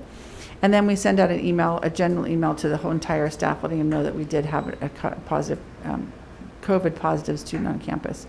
So the communication feels pretty good. The staff feels informed, and when they're uncomfortable or nervous, they are welcome to come up and have a COVID test in the front office. And I'm getting pretty good at those, let me tell you. We're so happy to have Hilda, although we know that Mr. Kale and his group are sad about that, but we're really happy to have her. She is very busy because our isolation room is in the front office, and her office is actually up in the counseling office, so she does a lot of walking. She gets a lot of steps in per day. But so far it feels pretty good. The kids are so happy to be on campus. We haven't had any masking problems. The kids are really good about keeping them on in class, and we're just reminding them to keep them all the way up. But I think as they notice kids out because of COVID or being in close contact, it's becoming more and more, they're starting to realize the importance of masks in the classroom. Yes, that's what I'm going to say. Great. Any questions for me? So do the letters go to all students in the classroom or just to the children that are next, like 6 feet away from the positive case? Well, we've been sending them out to all of the kids' parents in the classroom because there's so much movement. There aren't very many times that, a student stays still. And so, as we know, they're teenagers, they move around quite a bit. So we're just to cover all of our bases, we send them out to all the parents in each classroom. And we don't want our families to think that we're trying to withhold information or trying to make the COVID situation better by not communicating more. Right. So we just cover our bases, and for all of our classrooms who have a COVID positive person in that classroom, the letter goes out to the entire class. And that's been happening at Redwood and Dana Gray. Mr. Kale and Ms. Erickson are in a better position. I don't know if better is the right word, but they're in a unique position where, because the kiddos are with one teacher, they've been doing their absolute best to contact families and give them a phone call rather than the mom or dad or the guardian getting a letter as their first contact. I think that human connection has been huge because they've been able to really calm folks before they get panicked and remind folks, if you want to come in for a COVID test, come on in. So I really just want to appreciate everybody's efforts to really try and have that human connection. It's much more difficult at the middle school and high school to call 130 kids Every day in a timely manner. And high school and middle school kids are old enough, those students are old enough to talk to their families about what's going on. So then the family can call you so that it's not so subjective of, well, if they do have to quarantine or if it really, it's everyone's masked, so I don't know how that relates to that kind of, if we have a student, classrooms aren't closing down because no. of, yeah. Right. If we have a student or a staff member who tests positive for COVID and they were in our schools or our classroom that day, that's scenario number 4, where we have a mask-on-mask situation, meaning that the people were in school, the exposure is the school exposure, but everyone in the classroom was wearing a mask. So the students get to continue to come to school while they are symptom-free. They can be tested for COVID twice a week. Our protocols do say that they will be tested, but I just want to really reiterate to families, we don't force testing. We will call you and say, would you like us to test your student? And families have the absolute right to say, no, thank you. But we're not worried about it. Our kids are masked, our teachers are masked. We're doing everything that we're supposed to do. We've had no school exposure because everybody's been doing what they're supposed to do. So Great.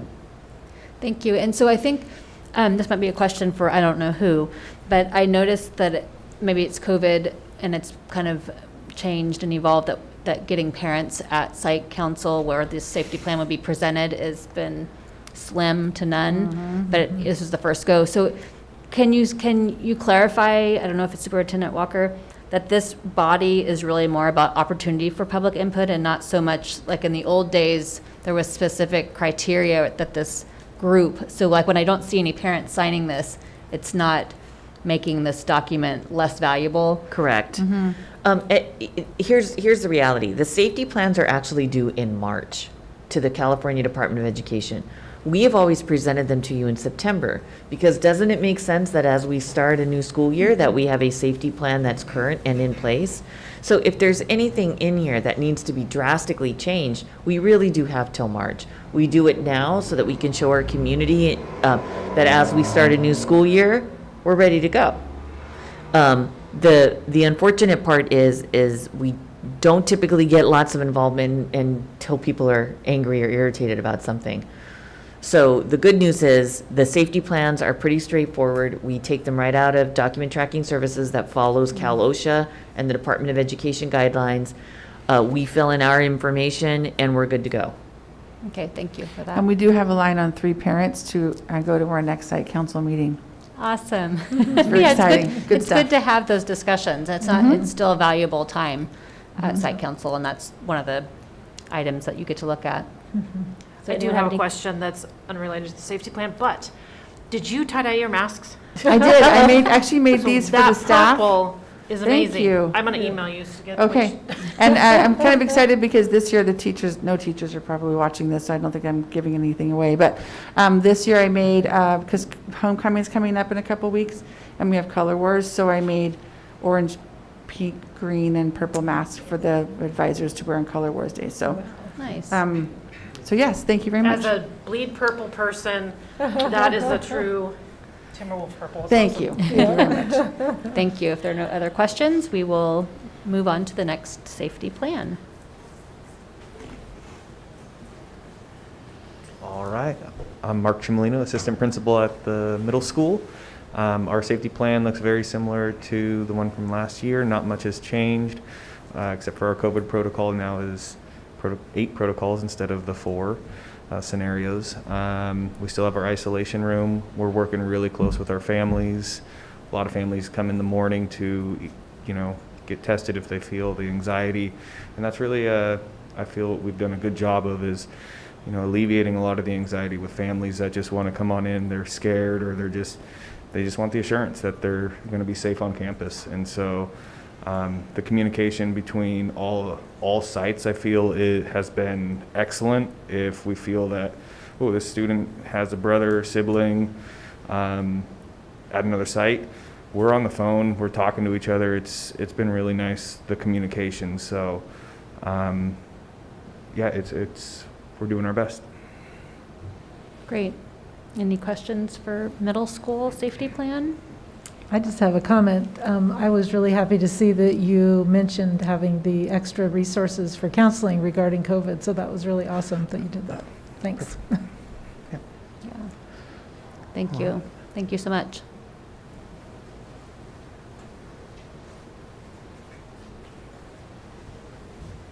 So my name is Rick Kale. I'm the principal of Danny Gray Elementary School. I must appreciate the dolphins on the dress. It means a lot to me, and thank you very much. We really don't have significant changes to the safety plan. A few personnel changes in the emergency, part that we always have to change. As far as COVID goes, I think that's a great question. Like, how is it actually going? Kind of the most difficult part for us was the adjustment to actually calling families. I think they tell you in principal school, like anytime you call home, the first thing you're supposed to say is, everything's okay. Everything's all right. Well, we just need to talk to you about something. A lot of, just like Mr. Chimolino was saying, a lot of families are really nervous. They're really scared. And having that personal connection where we call all of them and we talk about we basically have a script that we go through, and it's the basis of the letter. And it's really calming for families, and it's good, Large numbers of the families will almost immediately say, can I get my child tested? It's like, yeah, sure. Let's just do that right now. They'll come down, all this sort of process. But otherwise, I think it has been very reassuring for our families, just the entire process. One thing, and just for the public too, I don't know if there's any public, but one thing that is a bit, I won't say it's a bit dense, but it's a bit difficult is the protocol itself. Reading it, it's like, wow. To make sure you meet all the criteria. Mask on mask and epi-linked and whatever. I'd encourage any parents, anybody that has questions about it to contact district or site folks, because like we played the 1 through 8 game, and we really do. We're like, is this a 1? Is it a 4? Is it a 2? Is it a whatever? So we've done this a lot now, and so we kind of know how to get this information out. And anyway, I think that phone call and the immediacy of it has been very helpful for families. So, okay. Any questions? Any questions for Mr. Kale? Well, thank you for doing that huge community service, keeping everyone safe, and especially given that we're together now, that, we are going to get a sniffle or a cold, and it's nice to just eliminate that it's not COVID, that truly you're just getting a little cold because it's first, few weeks, months of school. So, yeah, thank you for all your efforts, because I know it's been a priority. Very much so. Yeah. And we have next up Redwood Elementary.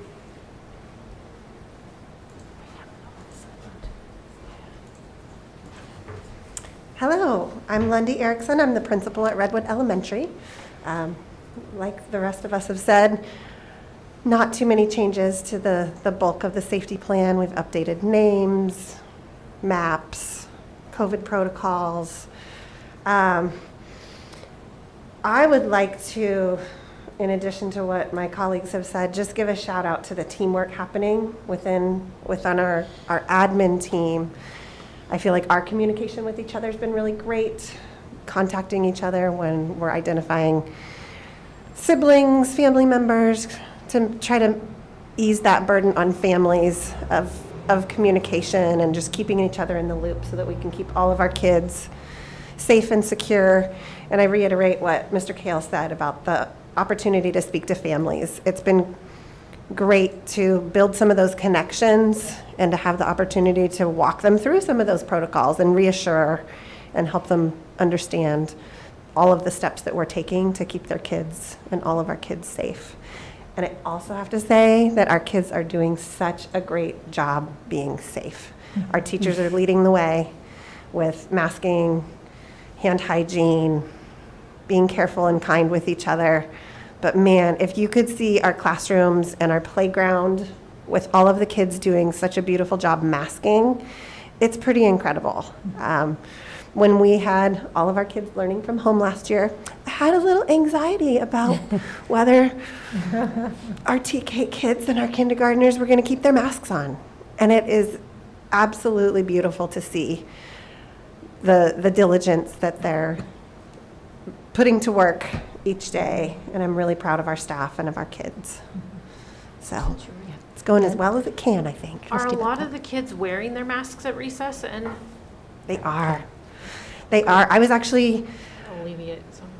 I would say probably 90% of the kids, even when given the option outside, they're choosing to. Whether that's because they really want to keep their mask on because they're being safety minded or they're just not thinking about it.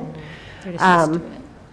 I don't know. One of the changes that I opted to make at Redwood this year was that we're doing snack not at recess time.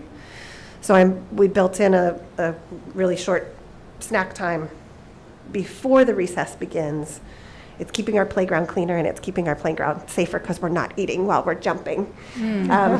But also, I think kids are keeping their masks on more when they're outdoors because they're not eating. But for whatever reason, they know that they have the option. I was teaching PE for one of our teachers yesterday. We went out to play Duck, Duck, Goose, and I reminded everybody, you guys are welcome to take your masks off because we're outside. Most of them kept them on. It's kind of cozy. A lot of our students like that. Our side are keeping on it. If they have them on. Just, you know, talking to them and so they're really Great. And I've been able to walk the sites, and there have been a couple of people, when you're talking, your mask slips. And literally, if you just do this to anybody, they all know what it means. And I did it from across the room, just kind of touched my nose, and people would look around like, who has their mask on? So everyone's been really good. We've encountered no battles, I would say, for lack of a better word. Everyone's very respectful of what we need to do, and I think everyone recognizes that this isn't our rule. We're doing what needs to be done, and I would also say that folks are so happy to have their kids back. Just seeing the buses in the morning moving and watching the kids at the playground and in the classrooms, it is the best boost for your soul. So we're thrilled to have our kids back. So thank you to everyone who's continuing to be safe, because this is how we keep our schools open. Great. Thank you so much. There are no other questions? Any questions? I just have a general comment for the group. The peer or community, I didn't know what to expect as school opens. This is such a polarized item, and I just want to thank you guys for doing the professional job that you're doing, because the room's not full. We're not dealing with complaints. We're not dealing with letters, and that means that you guys are you're setting the tone, and you're working with your staff to do a wonderful job, and I just want to thank you for that. Because it could be a very Different scenario. So, and that's really attributable to you and your professionalism. So thank you for what you're doing to keep our students in school. Great. Agreed. Yeah, I think everyone, there's no Yes. objection there to that comment. Nope. Thank you so much. And thank you for adding in the lunch duty or the lunch time to know how that was going for the little ones, because that was a fear for folks. And I have 2 high school students, and so I'm up here picking up. And it is shocking, not shocking, but I was surprised that how many it's just the new norm, and they're just, you figure we were doing it for a year or 15 months off school time. So it's just something that's been embedded during this time. So I'm glad everyone's feeling safe. So with that, it looks like we've gone through all the comprehensive school safety plans for 10.3. So if we don't have any public comment, then may I have a motion? I'll move to approve the 5 safety plans, school safety plans as presented. In a second? One second. Roll call, please. Trustee Schneider? Yes. Trustee Makala? Yes. Trustee Babcock? Yes. And President Paoli? Yes. Motion carries. George Mattson, Trustee Mattson is absent. Thank you. So the next item is 10.4, the discretionary budgets per site. So I'm not sitting down because I'm doing whatever. Okay. so we have Redwood Elementary first. I'm still Wendy Erickson. I'm still the president, the principal at Redwood Elementary. Thanks for the chance to talk about our budget. It's also really similar to last year. It was what Wendy was saying was resonating with me. We didn't spend money on some of the things that we really usually spend money on, and then we spent some money on things we spent a lot of money on headphones last year and mice. So I'm just going to highlight the changes that have been made between last year's budget and this. The grade level monies have increased a little bit. No changes to the printers, counseling, classroom supplies, school tech. I increased the budget for subs. We've got a lot of new folks. I want to make sure that we've got ample opportunities to give them the chance to be in each other's classroom, to observe each other, to meet with their mentors. That's a huge priority of mine because I need the help from their mentors too. Because with 9 new folks, there's a high level of need, so I want to provide that. The library budget I increased slightly because prices go up for all the Demco supplies. I've increased for parent education nights. I've got my fingers crossed and my toes crossed and my eyelashes crossed that this year, in addition to the family literacy night, which we've done for a few years, that we're also going to be able to do a family math night. So looking at prizes, incentives, supplies, and opportunities to encourage teachers to participate. Come on, COVID. The leadership stipend stays the same. I am opting to have our teacher on special assignment, who this year is Leanne Burkwall. Making sure that she's on our leadership team is essential because she's working with every teacher on site. She's in all of our classrooms. I really value her site-wide perspective and expertise and the things that she can bring to our leadership team. So paying that is important to me.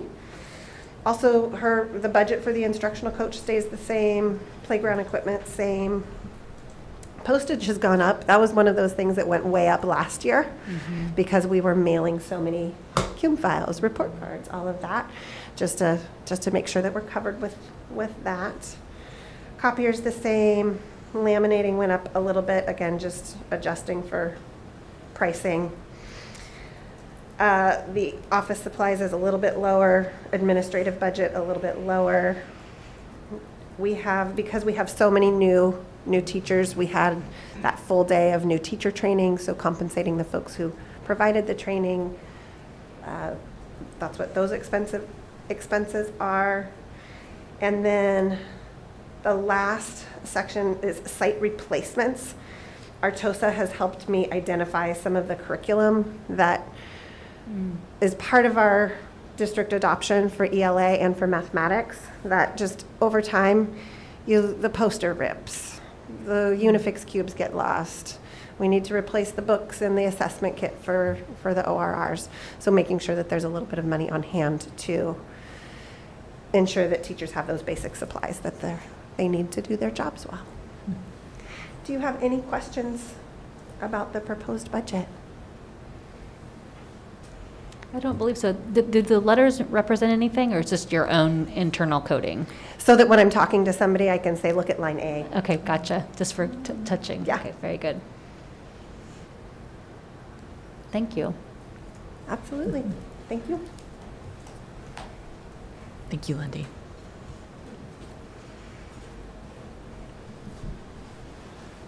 So again, Rick Kale, Danny Ray Elementary. Some of the big changes, we increased the teacher funds, and this was like a pretty long discussion with teachers and talking about coming back after a year, things that they needed for their classroom. I wanted to give them, and we all wanted to give them a lot of space, and you know, in replacing things, replacing items that they needed, new ideas that they had in their classroom. Other big, you know, it's not a ton of changes. Another big incentives, PBIS incentives we're very interested in. We're very interested in headphones as well. We're continuing with calendars and planners for students. So that was another item that we continued. Other just sort of ongoing items, the postage is very high. You know, we anticipate from last year and this year it is already well on its way to being very different this year. We still have money in awards, so we have plans to do awards. Supply room supplies, we increased that a little bit. And the grade level projects we increased as well. So the plan is the grade levels are going to get together and have a unified project among each of the grade levels. But other than that, it's kind of steady as she goes, if that makes sense. Any questions? Oh, I do have a quick question. Yeah. And it's probably what it looks like, but the allocation for the other schools was like a set, like 25,000, and then they had carryover, and your allocation, like $47,823 was very specific. Is that both? Yeah, that's both put That's the together. carryover and your Yeah. allocation? Okay, gotcha. Yeah. I figured. Thank you. Okay. Okay. I believe Mr. Kale's allocation is 25. 30 something, yeah. You're, The total with the carryover is 30-something. okay. Well, the total with the carryover is the 47. Yes. But his allocation for the year, I want to say, is 25. I don't remember offhand. What's yours, Lindy? Is it 25? Mine's 25. I think yours is 25 as Yeah, well. it's basically the same. Yeah. Okay. I just combined the numbers. Great, thank you. Is that right? I'm getting it. Double I check. had to go digging a little. It's right here. Laura Vieira, Fort Bragg Middle School. Our discretionary budget, there really aren't any changes from previous years. I will say last year we didn't spend very much because we weren't in the building very much. It was approved by our leadership team on Tuesday and by our site council today. Great. Questions? Thank you. What's Trustee Schneider? what's critical thinking? I like that. Critical thinking is one of our electives that has board games that, well, a variety of different ways for kids to think critically and interact with one another in cooperative learning groups. Cool. Nice. Any other questions? Okay. Seeing none, you're off. Thank you.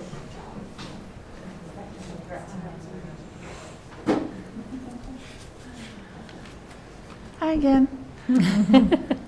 It was very similar to the middle school. We had very few changes this year. I know we have quite a few departments with a big chunk of change in there. They're going to be meeting as departments coming up very soon and writing down some good proposals as far as projects and things they've been saving for, as asked by the district to make sure we're qualifying why we're saving that money. Everything else pretty much stayed the same as the year before, again, because we also were not in our building. Any questions for Jamie? So the only question I have, and it might affect middle school as well, but electronics, so things that weren't turned on, is there expense to that? I know that some of the items, like you have a marquee line item, but those, everything's functioning less. Right now, actually, our marquee is not functioning. Okay. Something went awry, and so we're waiting for a part to be delivered. That is, I think, for the general maintenance of the marquee. It has some light bulbs that go fizz out every once in a while, but this year, I turned it off after summer school, turned it back on at the beginning of school, and nothing happened. Because it looks like some of the scoreboards were also slow at having rebooting. a little struggle getting that VIM back in. But everything, did they, I know the gym scoreboard's fine, but did football scoreboard ever?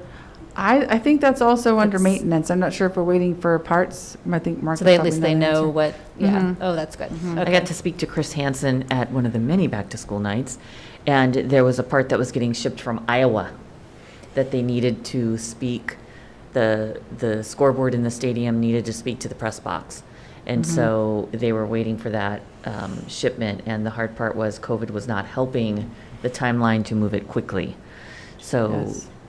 I think the scoreboard was operational for the game, though. No? I was not at the game. Not the first, No? not the first game. No. Oh, okay. No, it made the game a little different because you didn't really know where you were at. Well, it's funny because I was thinking about that because Tony, the mic, says so frequently during the game, this is how much time is left, this is how much time is left, and then counts down. And I didn't know when we were there a couple of weeks ago that the board wasn't working because I hadn't gone around that. Thought, why does Tony keep telling us how much time is left on the clock? What's going on right now? The score, yeah. So he's very good about keeping everyone on time. in Well, that I'm regard. happy to hear that you have parts to order because I know there's a lot of Yes. industries that there is nothing. So I'm glad Yes. all of our electronics are working and we don't need parts that are non-existent. Us too. Yeah, thank you.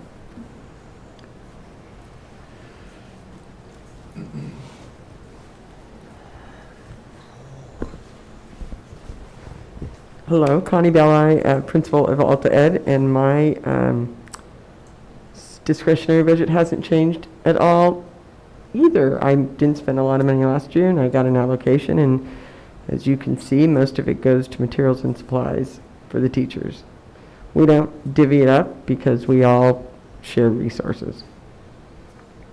Any questions? Does anyone have any questions? Thank you. And so are there any public comment on the discretionary budgets? There is no public comment. And if seeing no other questions, may I have a motion? I'll move we approve item 10.4, the discretionary budgets. In a second?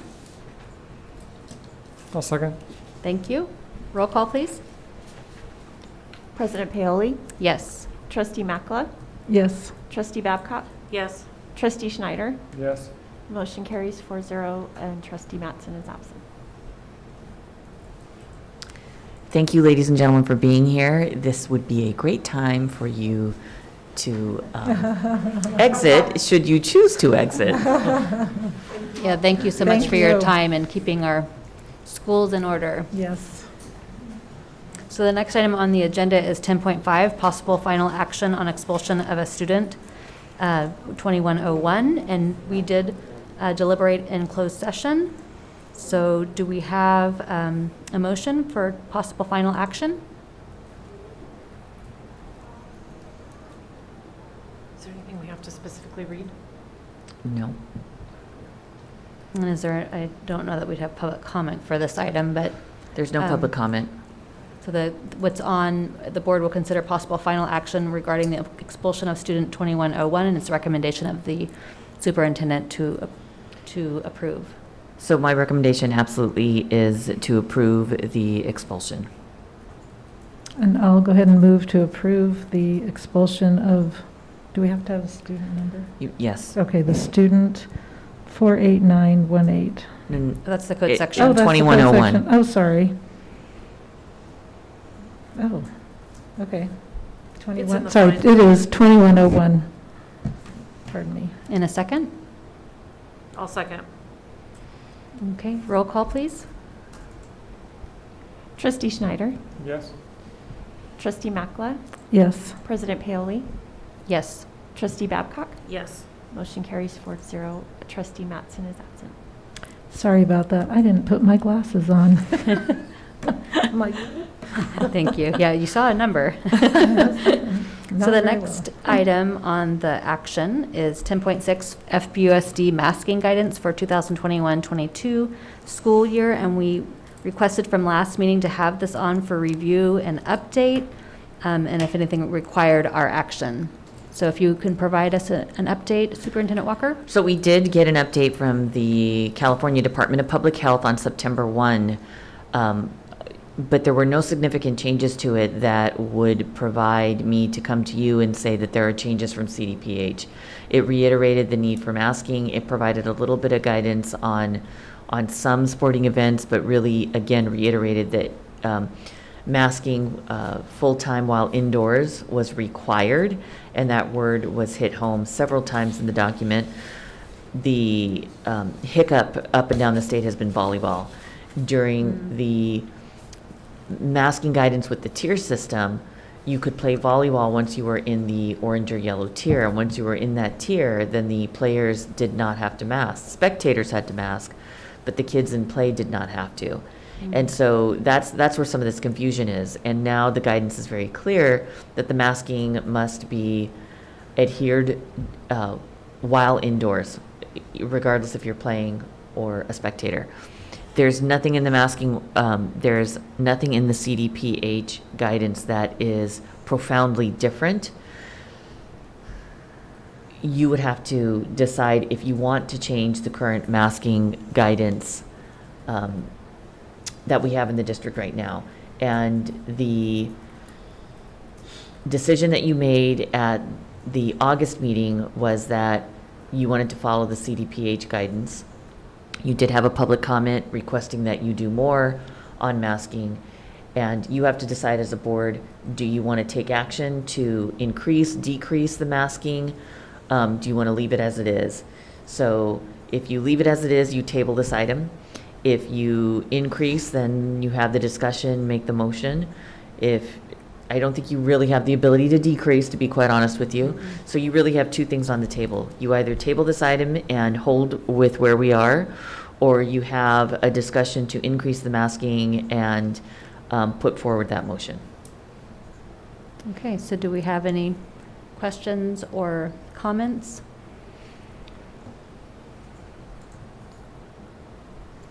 From the board? From my perspective of what I've heard this evening, it was actually nice, probably not intentional, but to have the safety plans, to hear the masking is working really well, and that providing an opportunity for kids and staff, if they need to take a mask off, to have a mask break, that it's not going against our rules at school. So it seems like, had I heard something different from the sites, saying that they're having a difficulty, or that things are happening, that there's more positive infection at the schools, and they're finding that it's on the playground, then I'd be more inclined to have a more strict guidance. But I'm not seeing that, and there was no update from the California Department of Public Health, and it seems like they're being really cautious in controlling us through this variant. So they haven't recommended it. They're the health professionals. So that's just my observation. Yeah, I think until the spread is happening on campuses, I wouldn't support changing it. Or, of course, if the CDPH says we need to, but. Trustee Right. Snyder, did you? I'm in agreement, yeah. Okay, so it Well, sounds and like. It was nice to hear that 90% of the kids are wearing them on the playground without the mandate, which I was thinking, how would you ever get them to? How would you? Well, it's probably, I was thinking if they don't have pocket, it's just easier, just keep it on your mouth than to try to find a Right. place to put it and then get it back out. And Mhm. I never have pockets, so. Right, and it was nice to hear that they've created the conversation and created the snack time and the meals to be very condensed, so that they're eating and just not having to do this hybrid snack and play Right. where the mask would be cumbersome. So that sounds like they're really guiding the kids, and the kids are cooperating, so. And it will help our integrated waste management. Right. So the trash is going much better. So, hearing, are there any public comments on this item? There's no public comment. Okay. I've been refreshing, Thank you. and I've been checking the spam folder too. So we will table this to action, and we're keeping it on action just in case our next meeting isn't until October. So we could always have a special meeting, but in the interim, we want to keep this on the regular meetings if there is an update, and if we do have to take action, but we may end up tabling it until the masking guidance is removed. But so that's what we will do with the 10.6. There's no action. We will keep our orders in masking guidance the same. 10.7 is the board policy administrative regulation, and this was on information and discussion at our last meeting. And I think most of it, I do have notes, was law and upgrades dictated, from the state. So I'm assuming that the admin, and of course it looks like Barry Silva has reviewed the integrated waste management. So do we have any administrator or staff had questions about how they would be able to meet some of these items, reporting? The big one is the integrated waste management. What Barry didn't mention was that we've been talking about this for over a year. I have to tell you that I'm concerned with how we're going to make this happen. We have a couple of months to continue to look at it. When we looked at this the first time, the big issue was the organic and the food waste. And that's called the organic waste, right? So the food waste was the big question because the bags are incredibly expensive because they have to be compostable bags. And we would need to do the pickup a couple of times a week. So I'm a little worried about it, but we're going to have to make it happen somehow because it's coming down the pike. So one of two things is going to happen. Something miraculous is going to happen with waste management, and they're going to say, we have a way to do this because they've got to do this for all the schools in all the public schools in California. Or the legislature is going to say you have a 60-day extension or a 90-day extension. So Barry's on it. I'm not too worried about that. I am worried about the fiscal impact that this is going to have on our organization. So that's the only one that I'm concerned about. The rest of the policies were they're legal changes. So did anyone have, because I have a few notes, we can just go through quickly, starting at the top, and it won't take long. Right. It looks like uniform complaint procedure was recommended option 2. That's what we normally do. So that, I just want to clarify, there was an option. Civility was non-controversial. Drug and alcohol testing for school bus drivers was non-controversial. And then maintaining appropriate adult-student interactions was CSBA recommended, but I don't know why we didn't have that before. And everything else, there was just, in the child abuse prevention and reporting, there was a phone number that needed to be provided for reporting, the initial reporting, so that just needs to be filled in. And then the child care and development, that's probably what spurred my question about preschool, is now they're requiring testing the water. And so is that something that, I feel like we have been doing that. I think we do that already. Yeah, so I don't know why it was like new, but I thought, why would we not have been doing that? Okay. And that And it's not a separate facility per se, so when we tested all the facilities, they were automatically rolled into that. That makes sense. And then it said the licensing's now through California Department of Social Services instead of maybe CDE, so that was the other change there. And then I did have a question about the environmental education. It said that the environmental literacy and the board action, or the board can take action to have like an LCAP goal for that, but I'm not quite sure if that's our curriculum in science and in language arts and all of that probably meets environmental literacy. We do environmental literacy in several different components throughout all of our schools. We don't just say, okay, it's environmental literacy time. We talk to our kids about their carbon footprint and about recycling, and we don't just talk about it, we live it. We have our blue bins. We have times that we talk to kids about what we do in our gardens to how the dirt is made. So It's covered. I'm not worried about that component. Okay. And then the state academic achievement test, it has had some language about the Smarter Balance interim and formative assessments. So I don't know. We actually use those. That's what I right figured. now. So I didn't know that we were kind of ahead of that. So you must have been. We've been using the formative assessments. We use them in different ways. At the middle school, we were using them as the benchmarks last year, if you remember. So this year, we're switching it up a little bit. We're encouraging our teachers to use those the IBAs, the integrated, the CASP interim assessments. We're encouraging them to use that as part of their warm-ups, as part of different components throughout the teaching day. So it's not just, well, here you go. Okay. And then the last, the developer fees didn't look controversial at all. And then the minutes and recording was just removing the requirement that the vice president sign each minutes, because we haven't been doing that. And we finally got it on to our board packet to say, let's just take that line out. And I don't think anyone has any objections to that. And then I did scroll through, and there was a school resource board policy, and it looks like it's not recommended because we aren't in a position to have that kind of a resource. So I just want to make sure I don't know that the policy was in there, but the cover page was in there. So I looked at that, and Yeah. we have grant funds for a school resource officer. If we don't have the grant funds, then we will not have a school resource officer unless the board comes together and says we want to hire out of general fund monies a school resource officer. And that has not been the case for several years. Right, plus our SRO is specifically tasked with certain things, not a general SRO. But at this point, we don't have a need for it, and if for some reason something changed, it would be something that we could look at later. Yeah, look at later. But I just wanted to make that it was in the packet, and I just wanted to clarify that. So I think we are ready to, unless there's public comment.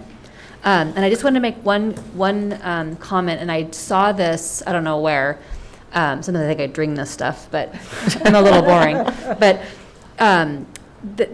it might be easier instead of having the cover sheets, but they're informative for knowing, I think probably for legal or whatnot, to have all the titles like on one side and then have another column that says recommended or option 2, like right on this cover sheet. So someone could, instead of having the sheets, not have to scroll through, they could easily say, oh, what's option 2? Or, this one's not recommended, why? And then you would just go to that section. So I don't know if that would be more laborious, but it might be nice to have on the cover sheet to know. Then we can go back and go, I thought we changed that. It would be easy historically. You'd have good information on the cover sheet. So if you need clarification or an example, just let me know. But I just thought, that would probably work with my brain. What I have to say, that I appreciate the board updates with that blurb at the beginning. Yeah, absolutely. No, that's necessary. But then the recommendation, I noticed that probably what spurred me is that she was putting the recommendation on that as well, which is great. But it would be nice to have it on the cover sheet.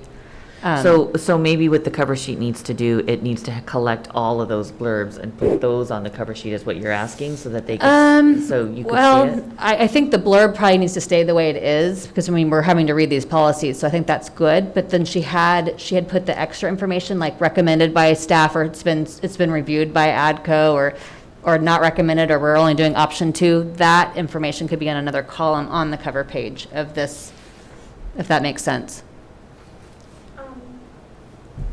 I'm sure we can work to find a substantive change. Because you have, like here, it has optional information just on page, 3, optional information recommendation, and it says compliance officer and superintendent option 2. Like that could just be on the second category next to the uniform complaint procedure. We'll try a couple of different things. Yeah, next just time. so you can quickly see on this cover page. I have some ideas. Yeah, so just for historical, but if it's too much more work or something, because I think these summaries are very useful. as well. So I think that, yeah, that needs to stay there. But that, anyway, that was just something that I dreamt about, I guess. So if there are no public comments and no further questions, trustee Well, it's not about this, but it's about this whole process. Because at one time, I thought the CSBA was providing us the red and green line. Right, the highlights. Because at first, I think Anna did it, and then I thought CSBA was providing it, and now it doesn't Those are look. available. Oh, they are? Yes, those continue to be available. The red line, okay. CSBA Because we don't know how this gets, like what is I don't know, work I involved. honestly do not have time to open up two things and try to look at them, so. The old and the new, right? Yeah. So would you prefer it in the packet to have the red and green lined item? We could try that next month and just see. But mine was only just. As long as you don't have to do it by hand. Right. None of that is, no, It's- CSBA provides those, they're significantly longer. They are significantly. But just longer. loading, because we're not, no one's But it's printing out. Nice to see those changes, Just so more that we don't have, like Kathy said, to pull up the old one Yeah, I and the don't- new one and go, I will oh, admit that I you know. don't. that Yeah, would they're be- just longer because they have the explanation of what they Yeah. did, so. Right. They have what was and what is. What is, and- yeah. So it does make it longer, but if you don't mind scrolling through a little No. more, then Yeah. Right. Or it makes sense. At the pleasure of the board, whatever you guys would prefer. Well, we to have, could, we it's could fine. try going back. I just didn't know what No, they kind of come labor you have to multiple- do. No, CSBA provides the summary, they provide the clean, brand new copy, they provide the red line master, they provide it in several different formats. Yeah. Okay. Several different formats. Well, I'm glad I That would asked be them. great, me too. So what were you, but I'm trying to clarify what you were saying. We don't normally get the new and the old, or you're saying this is what this is? No, Like- I'm just saying, That would be crazy to have, I yeah. don't take two, because I'd have to have the old one from Right. the gamut, and then I'd No, have to have right. this packet Compare. and compare. I No, unfortunately exactly. do not have that. Well, no one has time or that kind of stamina time. for that. But So I for- did appreciate just being able to know, okay, this is what's been there for 20 years. I just need to know that this is what's changed. Right. Gotcha. And so So that's you how would I. prefer to, you guys want to try just the next packet of these to have the red line? Yes. Right, okay. Yeah. That's- Is everyone okay with that? Okay. That works for, and I don't mind asking for it separate if people want it the Oh, other no, way. I'm right there with you. Okay. Especially if it's not, you have more scanning to do, but the machine does that. It's not like you're typing that. Redlining is not These come fun. all Pre-done. PDF'd. Oh, They're- awesome. they Oh, come okay, so directly it's, like it's that. really a click, click, The click. only Because thing I through do Gamut, is mhm. insert the description. The cover into page? Right. Yeah. Because those descriptions come to me in one long PDF. Right, So I break those into pieces and put those in where the. which are helpful too. Yeah, thank you. Yeah, no, that's great to know Otherwise, because, then you are having to look at two. because I'm from like scanning myself and redlining myself is No, where no. I come from, so it's not fun. So I'm glad you don't have to do that. Okay, so, Thank you. Renee? yes, Yep, thank you. So 10.7, board policies, do we have a motion? I'll move to approve item, oh God, no, I turned the page, sorry. Item 10.7, board policies and administrative regulations. In a second, I'll second. roll call, please. Trustee Babcock? Yes. Trustee Makala? Yes. President Paoli? Yes. Trustee Schneider? Yes. Motion carries 4-0, and Trustee Mattson is absent. Thank you. So the next section on the agenda is information and discussion, when we have our second read of 2022-23 academic calendar for 11.1. So the draft continues to be the same. I have to tell you that my preference on this is probably to forego the snow day.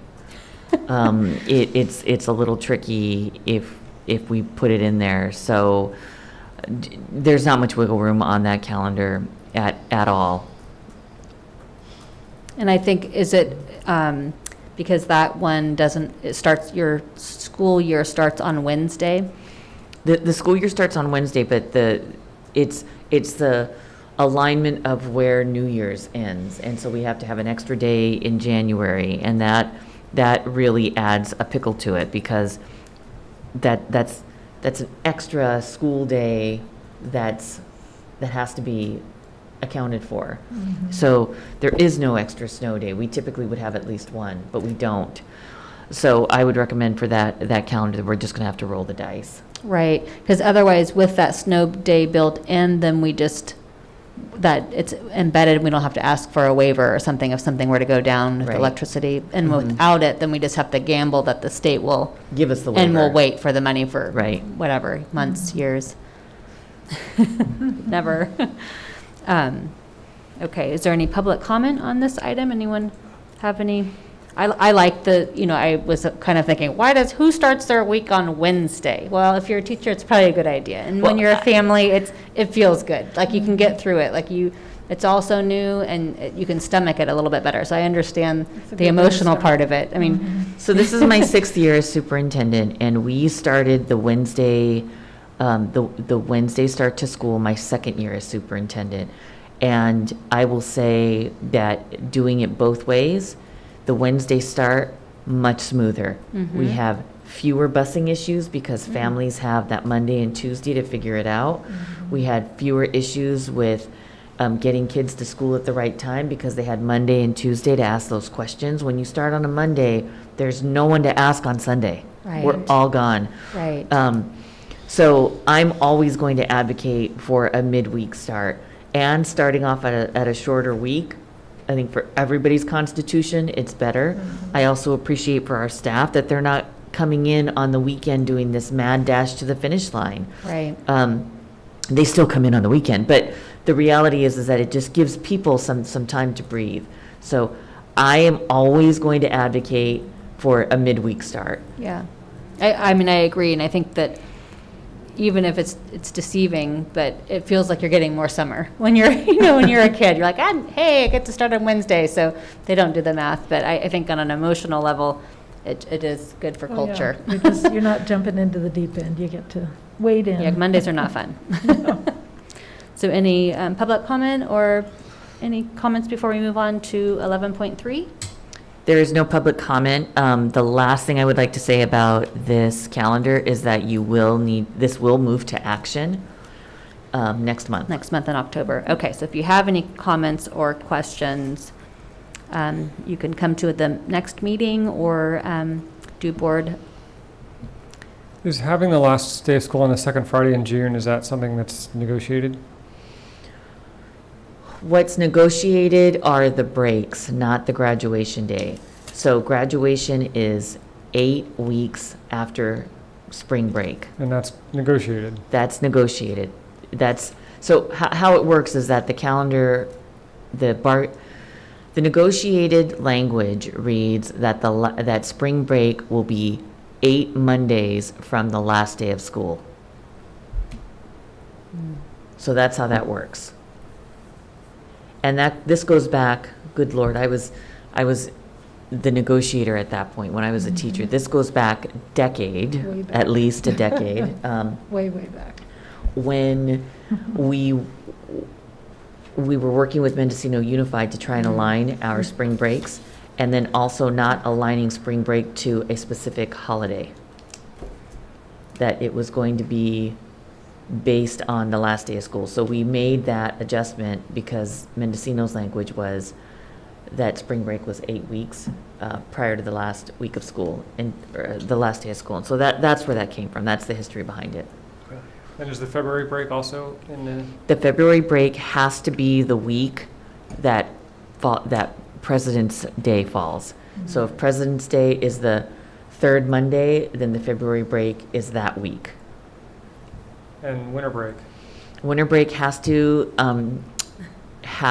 include New Year's and Christmas. So if we wanted to, I'm just throwing something crazy out there, start the winter break on the 21st and come back on the 4th, we could do that. I'm not suggesting we do, but. We could. Okay. On a Wednesday or something? Yeah.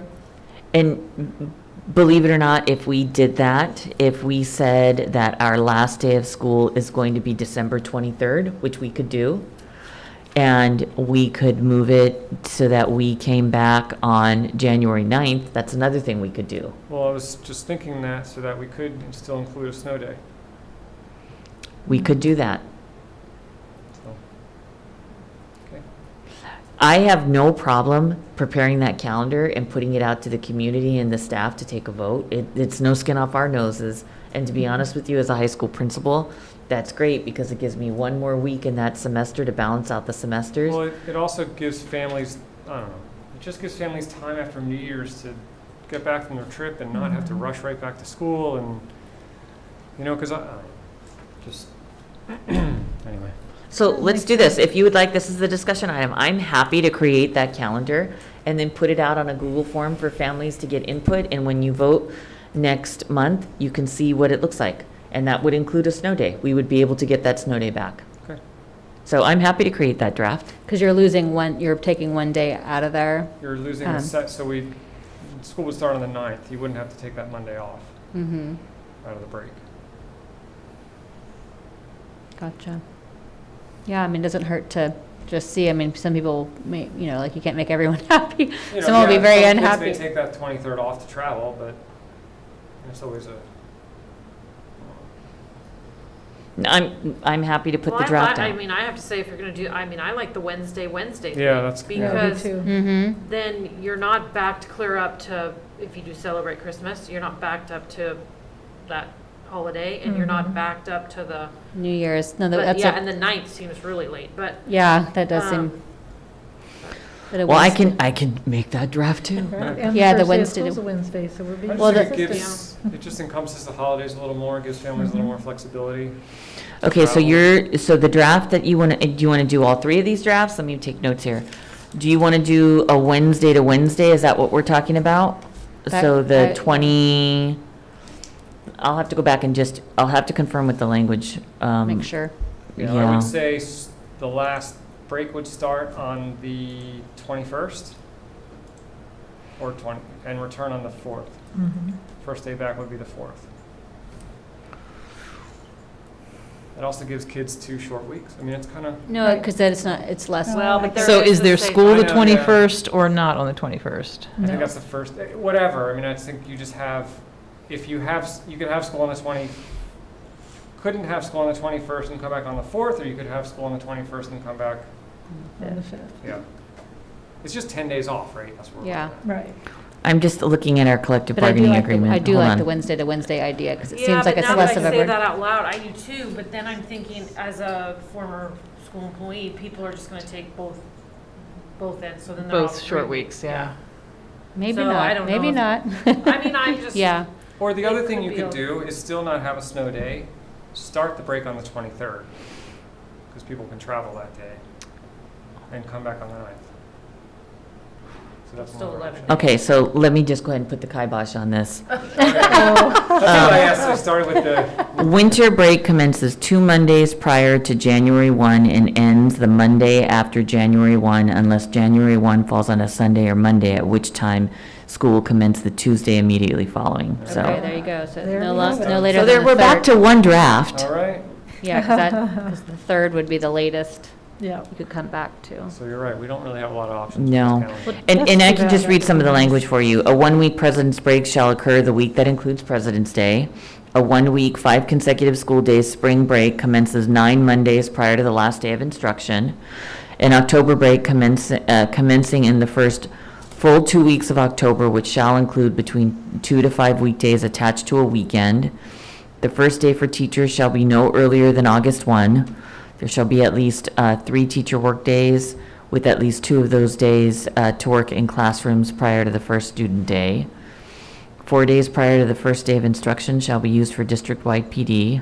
I mean, this is kind of all mapped out, so Yeah. Very specific. Okay. it is. So And we don't have an that's- option on the winter break. We are back to the draft that I've given you. So, but thank you for asking those questions because a lot of families think that it's just all at our you know, whim. our, Discretion. right, our Right. discretion. Right.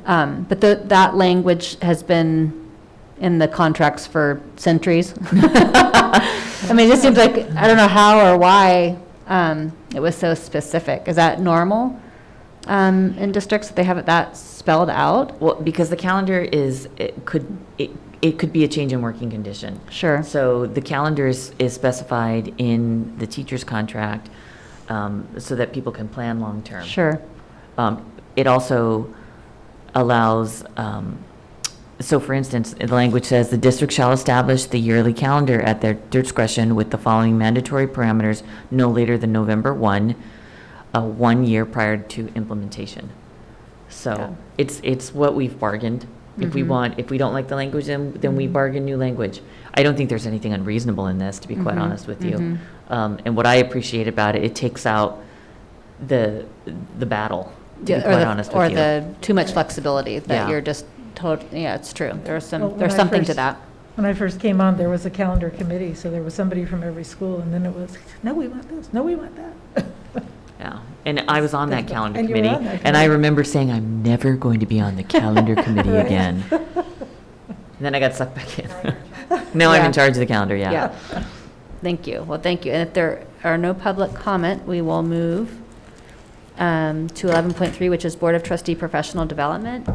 And I don't know if it came up at agenda setting, but knowing that we're not going to be going to the annual education conference for CSBA in the virtual, I don't know if anyone had any interest, but Mary might have input on that. But San Francisco, actually, we won't have an option to go until 2023. They supposedly, if it's disclosed right on their website, San Diego the next couple of years. So we may not be, because historically we've never gone to San Diego. So I just felt like we needed to have some sort of discussion on what we want to do for PD, since we probably won't be flying to San Diego the next 2 years. But I know, Kathy, you have this book or recommended this when you were president, and I actually ordered it, but here, this is as far as I've read it. And there's also another book that I think was given through CSBA, might have been the president's, the last seminar I went to. But I thought it might be good, and I wanted to know what the board thought, to maybe everyone get a copy of this, if you don't have one, and that we could just read a chapter a month. I mean, because then it would force us to kind of talk about it. Maybe it wasn't a meaningful chapter and there'd be nothing to talk about it, but to have this PD every month, to just have a, 15-minute, 20-minute conversation about something that we can reflect on, and it can be very quick. But I just felt like it would keep us in the discussion that we may be losing not going to the conferences. So is there any discussion or objection, or we could table it, talk about it some more? No, I think that's great. Is there a way that we could do that? Maybe, I mean, it is an open meeting, so if somebody wanted to listen to our conversation, could we let Nate stop and he could be breaking down? I'm just thinking, when we get here at 9:30, or we're done at 9:30, there's all this work that still has to be done. Right. The tables have to be done. Renee's got stuff to do. So could it be some legally? Well, can we could stop? also just incorporate it in our board report. We just briefly say what we thought. I mean, it could be one sentence for each of us. It could take us 5 minutes. It doesn't have to be. Yeah. I think I'm it's just more thinking- about forcing us to read and looking at it from a different lens, because we're looking at it from our own. And I think having this book recommended, and I don't remember how you found I'll that it have was to go recommended. figure out where- I think it was in one of those Pamphlets, the the monthly governance things that we core. get, yeah. So I just thought it would be, kind of a board book club, and that it would force us to read a chapter a month. Just so that we have the knowledge. And then if we wanted to input, we could say, hated that chapter. It was nothing, I didn't get anything out of it. And we could just set it at the board report. I really looked at that email. There was a class for 2 board members and a super, and the super. I just couldn't shell out the money myself, and I wasn't even gonna ask the district. But Right. Yeah, it was pricey. that really looked interesting. So I don't know if, I know you guys are really good about looking, but I've been, one of my goals this school year is to do some more, because they say there's a lot of free stuff. But if we could try to even do, one of us did something every, and then, Some of the but I virtual just don't want classes. to. What, the time frame. Right, and the That's- public, I feel like we need to do some kind of workshop and get back to, we have been so kind of like the teachers, right? We've been so distracted with dealing with Safety. survival and safety and whatever. I would really like to remember when, What our 'cause charges are. Going to CSBA it's pretty, the conference itself is pretty, you remember why you do this stuff, so I would really I would really like to see us either do a workshop where we could come and discuss something that, do a jigsaw with everybody doing something different and coming together, just to try to reignite the reason why I do this. And stay Right, fresh. the focus. Yeah, I agree. So trustee Snyder? Yeah, I don't know if it's realistic, honestly, to read a chapter every month, but, I'm just being honest. Yeah. I think, maybe every couple months, or have the board member who's responsible for that meeting, in the board chat and the Patriotic Exercise, they read a chapter and kind of report and let the board know what chapter they're reading, and anyone who has time could read along with it, and they kind of initiate a 10-minute conversation. But I agree, if the meeting's really long, I would hate to lengthen it just for that. But I think it's professional development is really important. Right. And so, Does CSBA have not a speakers bureau, but an outreach program where somebody could come, you could have a workshop and pick a topic and have somebody come? Yeah, I think That it's would be it's awesome. pretty big money. Big money. Yeah. What if it we was could- virtual? Cheaper than flying to San Diego. Yeah, I mean, it might be like $1,000 for that, day or more. Well, I and mean, maybe who we knows? could do something in the county, they were doing some things here Right. before COVID. We had a couple where Michelle Well, zoomed in before Zoom was a thing, or Google Yeah, was so we really- could definitely just know that we may not be going to an in-person conference for a little while, and if you do come across some good Right. articles or a webinar, just share it out to us. Mhm. And that can just happen at the board report. We don't have to, I wasn't thinking of taxing on, a huge discussion, just, Well, or what if we all read the book and we have it at our workshop in January? That's 4 months away. That we carve out 15 minutes to talk about the governance core. Right. I mean, Okay. that seems worthwhile to me. okay. And you could, and it would, it wouldn't have to be the same book either, really. Right, no, that's yeah. true. Yeah, if Okay. half of us, or 3 and 2 Split or 'em up, whatever. yeah. Right. Because both of those books were I have both of them too. Oh, you do? I need to Okay. write down the second Can you one. email us the names of those? Oh, you could do that, yeah. That'd be You great. did text me, picture I of it, think. too. Yeah, so 2 of us did one and 3 did the other. Okay, sounds good. Or Well, we can, overachievers, some we can 3 and move, 3. yeah, well, I need kind of a deadline, because I'm like, I oh, that's more agree. important. Oh, I'm doing something else. Triage at my house. I would Okay. love to read this one. I'm just going to put that out there. So 11.4 is the next item, Board of Trustees workshop schedule. So this is normally where we do our self-evaluation and have any other, although last year, I think that's all we did in January possibly. And then we did a bunch of other, just housekeeping stuff since we hadn't met, and that was in May. So in the handbook, it says we're supposed to have our workshop, which is about the self-evaluation, in January. But I know that we also had said at the last meeting that we wanted to look at the tools Right. a little bit closer and just to have a more concentrated discussion.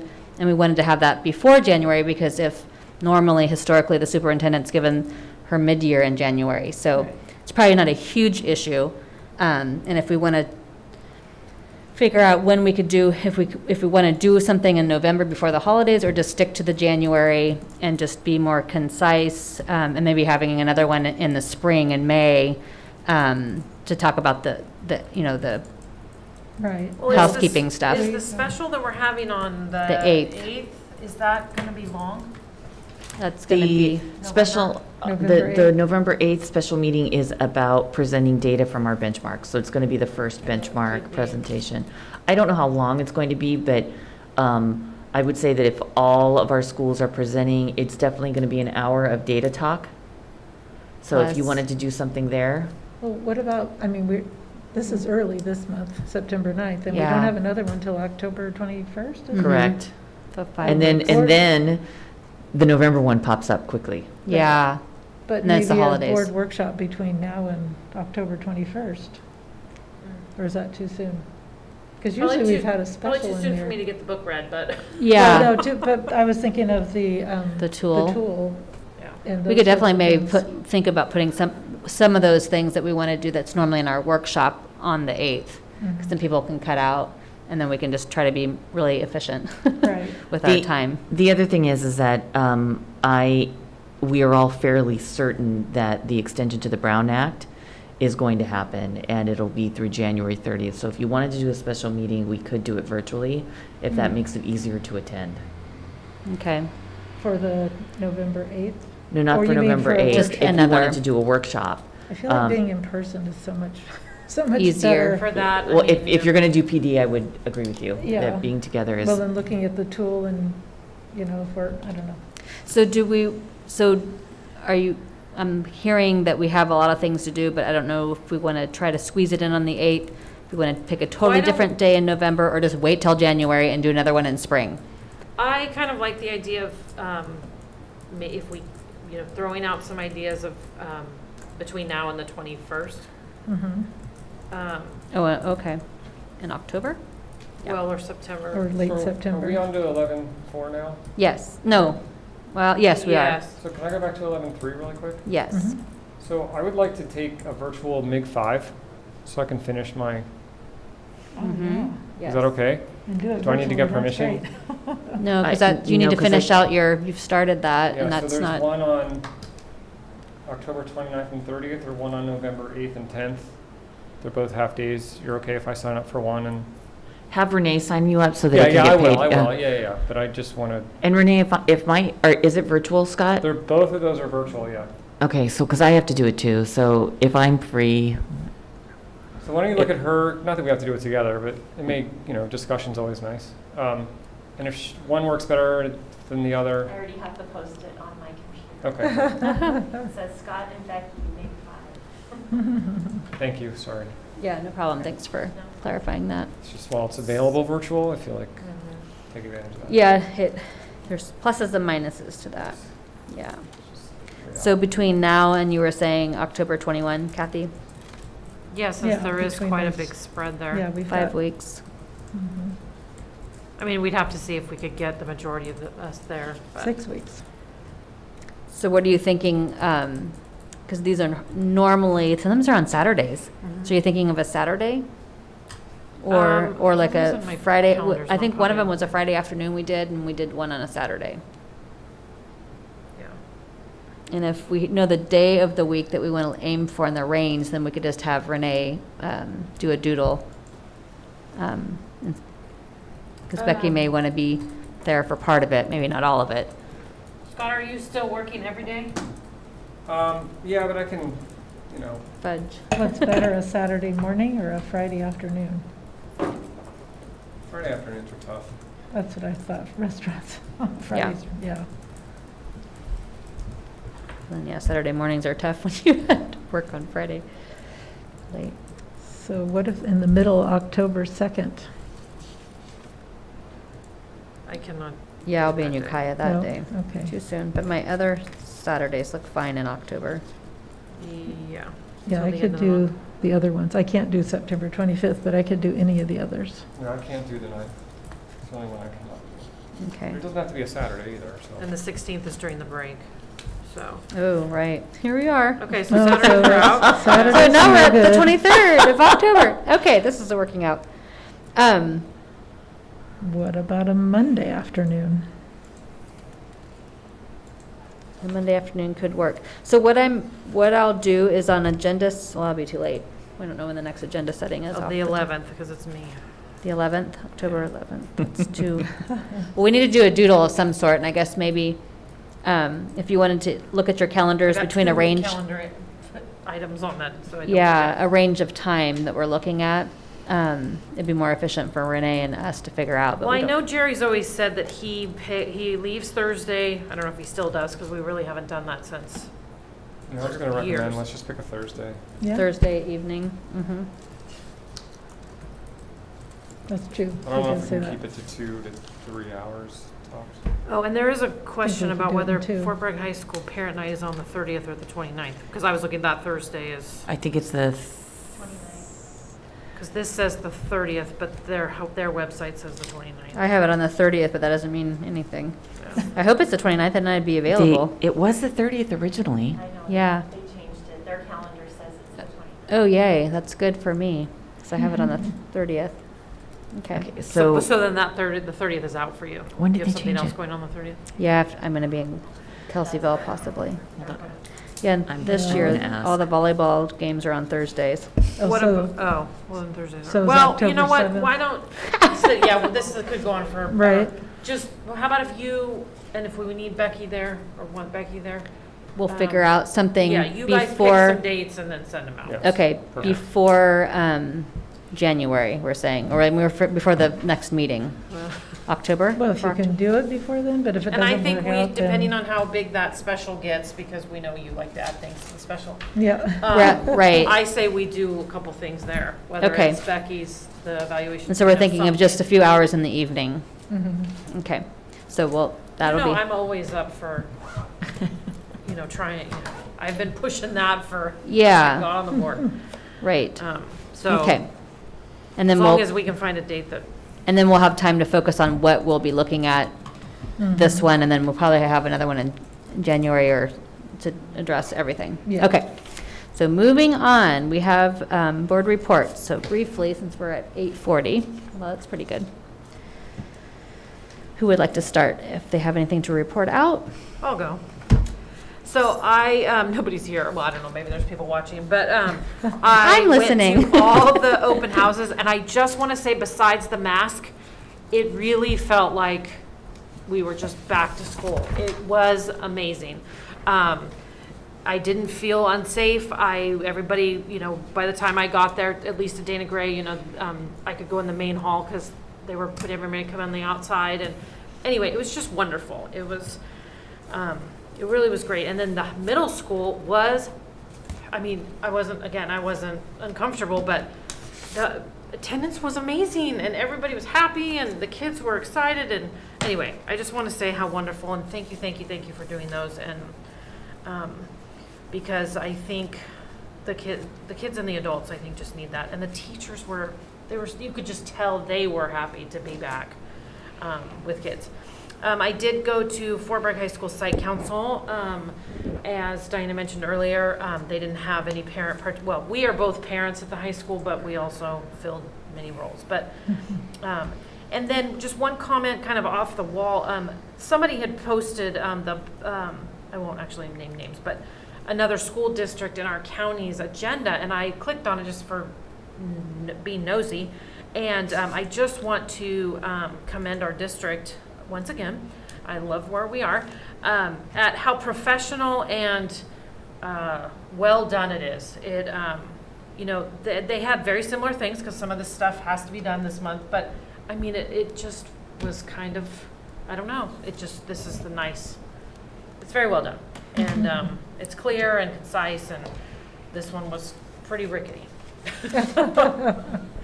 So. Thank you. So, who would like to go next? I'll just, on that note, I have to say, I have to agree. Our district, I know it's a free website, but you can find a meeting, you can find the agenda, you can find the packet very easily. And I look, throughout this pandemic, you're looking at other schools, and there are times it's mostly Zoom, and so the meeting's gone. And then they don't have the minutes, or they haven't uploaded them. And so ours is very timely, and you can get the information. And, we started, when I was on the board, it was a binder. So this has just been great that there's a lot of transparency, and if someone had a question, they could go back and find it, where the other ones, it was like it really was a wild goose chase. So I thank you, all staff that's making us everything at our fingertips and more easily found. I attended the board chat this morning. We had an employee, but we had some good conversations amongst ourselves. And then I completed the Keenan, so that's always a nice feeling to be done with that. Videos are still the same, but you just have them rolling in the background while you're doing other things. And then I think Becky and I did the CSBA. We had about, a 2-hour notice that they might need some rural districts to talk about the assembly bill that they want to make March 15th date for all staff. And so Becky, luckily, I felt bad because I thought we were going to get Mike McGuire in person, but we had his assistant, and she did a very good job representing everyone in a rural district of how that would be very challenging. Mm-hmm. And so I appreciate you attending, because it would have been just me, because everyone was unavailable, because we literally had like hours. It was crazy how quick we had to produce someone, so I'm glad that Renee moved my calendar around quickly. It was crazy. I also attended the Dana Gray and Redwood open houses, and the same. It was very heartwarming, and it was nice to see the interactions, but I didn't get to go into a lot of classrooms because if there was someone in there, I just kept walking, but there was a lot of engagement going on. There wasn't many teachers that were sitting in a room by themselves. And then just wanted to throw out that the Advocate News, Robin, she moved out of the area, so I'm not quite sure if we still have that opportunity or who we'd be working with, because we wanted to do another article in October. So just throwing that out there that I don't know if anyone's reached out or figured out what's going on there. It's hard, they don't have an office anymore, so if Right. with Robin gone, it's. Yeah, I don't know where the kitchen table is now. Right. But yeah, thank you. And Trustee Snyder? I don't really have anything to report, just acknowledge all the work that's going into getting the kids back in school. I know I know several kids that are struggling pretty significantly, and I know teachers are trying to work with them in any way they can. And it's still really challenging for a lot of people. And I know everyone's trying to do their best to help as much as they can, so. Yeah, I'd just tag on to that. I agree totally. It's been so hard, and everybody has seemed so happy to be back. And I drove up here, actually got to see how Tina Rose's letter about transportation. I came up to pick up my food at Noyo Food Forest on Tuesday, and I wasn't thinking, and I came up here at 3:21.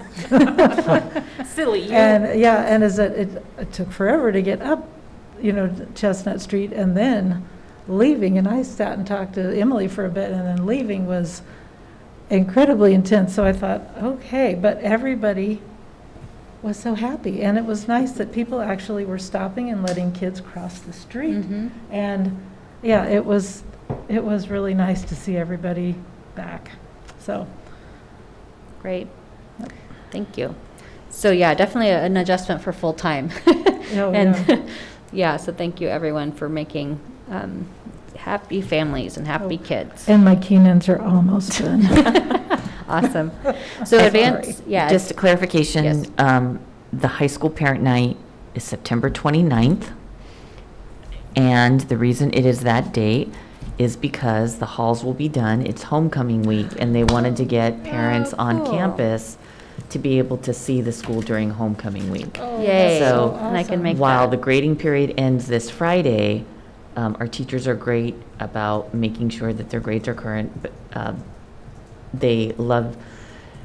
this was their way of getting parents on campus during homecoming week. So I think it's a great idea, and hats off to the high school. So it is the 29th is parent night, so it's reflected on the district calendar.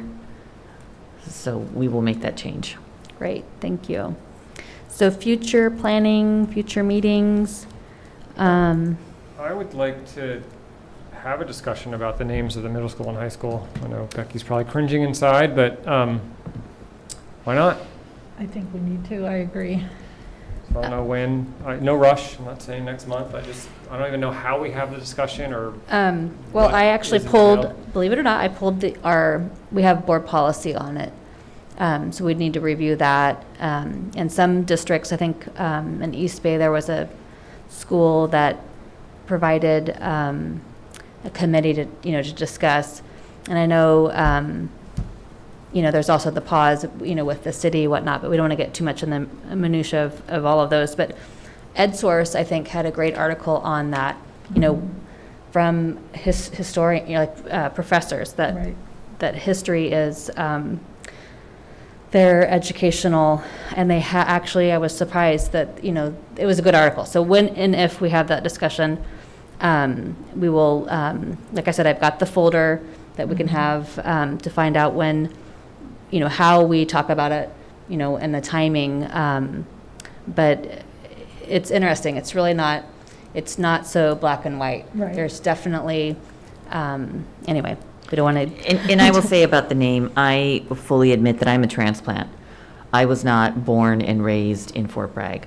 my children are born and raised in Fort Bragg, but my husband and I are not. And so the deep emotional ties to names, I've lived in this community longer than I have anywhere else in my entire life. So I still don't fully understand or feel that the emotional ties to some of the deep-rooted traditions of Fort Bragg. When it comes to the name of our schools, I'm going to defer to what the community wants. So however you want to do it, let us know. I think we need to make sure that we have enough space for public input. I would suggest that if you're going to have that discussion, we should probably move this meeting to Dana Gray, to be quite honest with you, because I feel like we will have a lot of people who would want to participate. Right. And I don't think this is a big enough space. Right, and my thinking is that that we can't go into full discussion right now about it because people, and I also think that there's a timing, and so there needs to maybe be a discussion, but when that is, but we will definitely talk about it at agenda setting and really see if that's a priority. And did you say for the board. city has put it on hold? No, the city has the committee, and so Right. some are in the minds of, well, we'd wait for the city. Right. But they are still, there was a survey and they're still working on it, so. I was just talking to one of the members. Yeah, so we definitely, thank you for bringing up that item that we could put on an agenda. And are there other needs of further discussion for an agenda? Other than, the only thing I had written was, during COVID times, I think all staff has been great of keeping everyone safe and healthy, but I think it's also hard for the packets to get out. So I don't know if making them 14 days, like the agenda setting, or is that too far out? I mean, if you did it a Friday before instead of the Monday agenda setting, would that give you like an extra weekend? Would that help with, because the hard part is, staff is really, you're working in it every day, and so we get an opportunity in the last few, it's hard to get all of that and have to, turn it around. And so there's a few things that, I just don't like feeling rushed. Right. And so, but if it gives you more time, but if that more time doesn't help you, but that was the only thing I wanted to. Some of it is difficult. It depends on the timing of the Yeah. month. So this month, this meeting came up earlier. Yeah. And so the county wasn't done with a few things, which left us crippled to be able to provide some documents. There are Right. some documents like with the superintendent's report and Barry's report, we received part of those documents on Wednesday. I mean, literally yesterday. Right. And how much, how much are you wanting from us in the board packet? We could do agenda setting and we can try and do it earlier. The difficulty is managing when we have access to the information, when Right. we can get it out. And to be quite honest with you, throughout the last couple of months, I'm going to be really honest, the board packet has not been on the top of my priorities. Right. Not that I don't want to provide you with a wealth of information. You drive by the district office any day of the week and see how late my car is here. And and I'm not trying to Yeah. do a story of woe, because there's lots Right. of cars there. What I'm trying to say is that we do the best we can. This month is better than last month. Yeah, Next month will absolutely. be better than this month. Well, and that's what I'm not saying, what I'm trying to just find is would it be better if it was the Friday before agenda setting?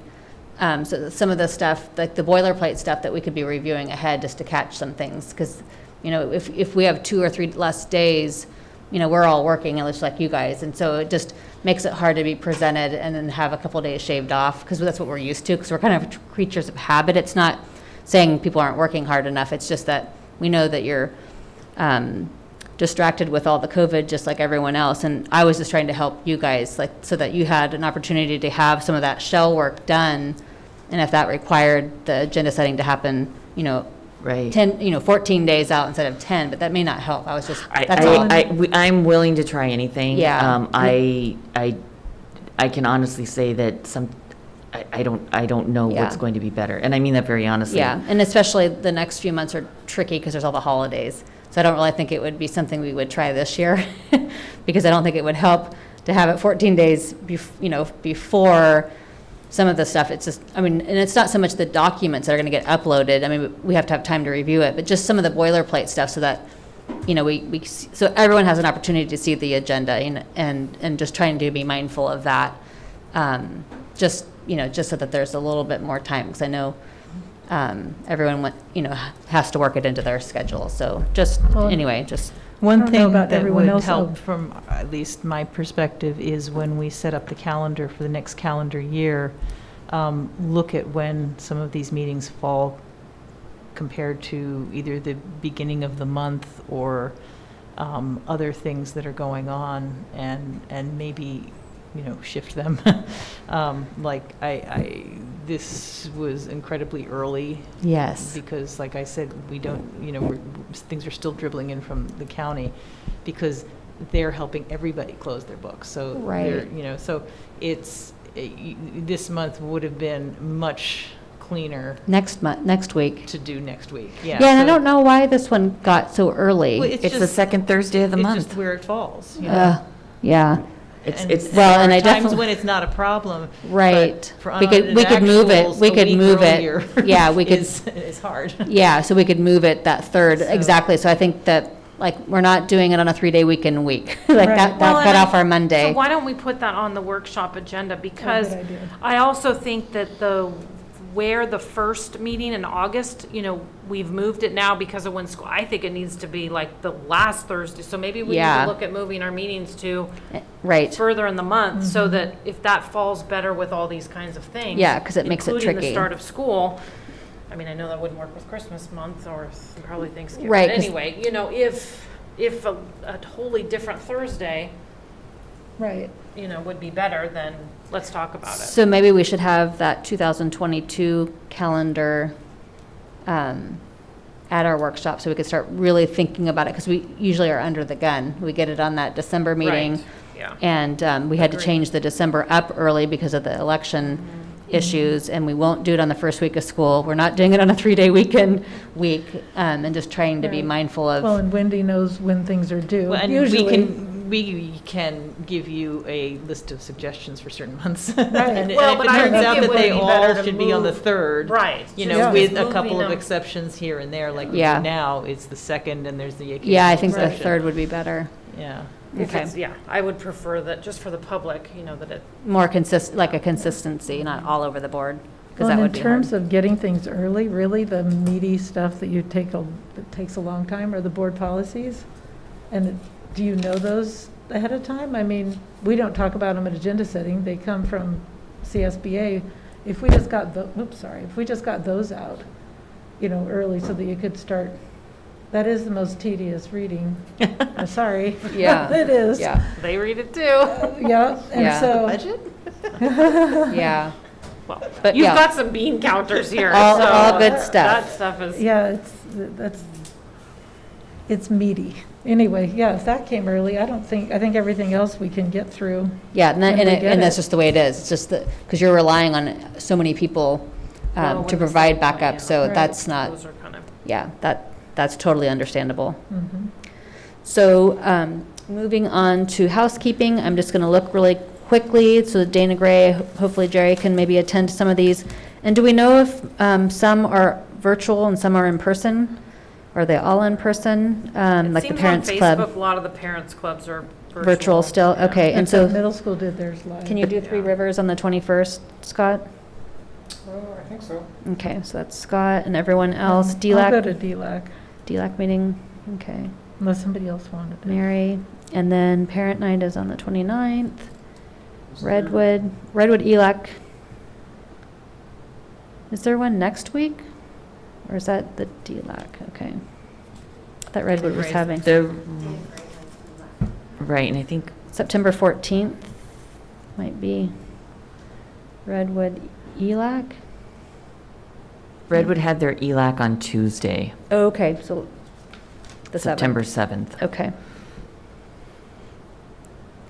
And then we're already into October here, so October will be maybe be Kathy for Three Rivers? Yes. Okay. I have that on. And our next meeting is October 21st, regular meeting.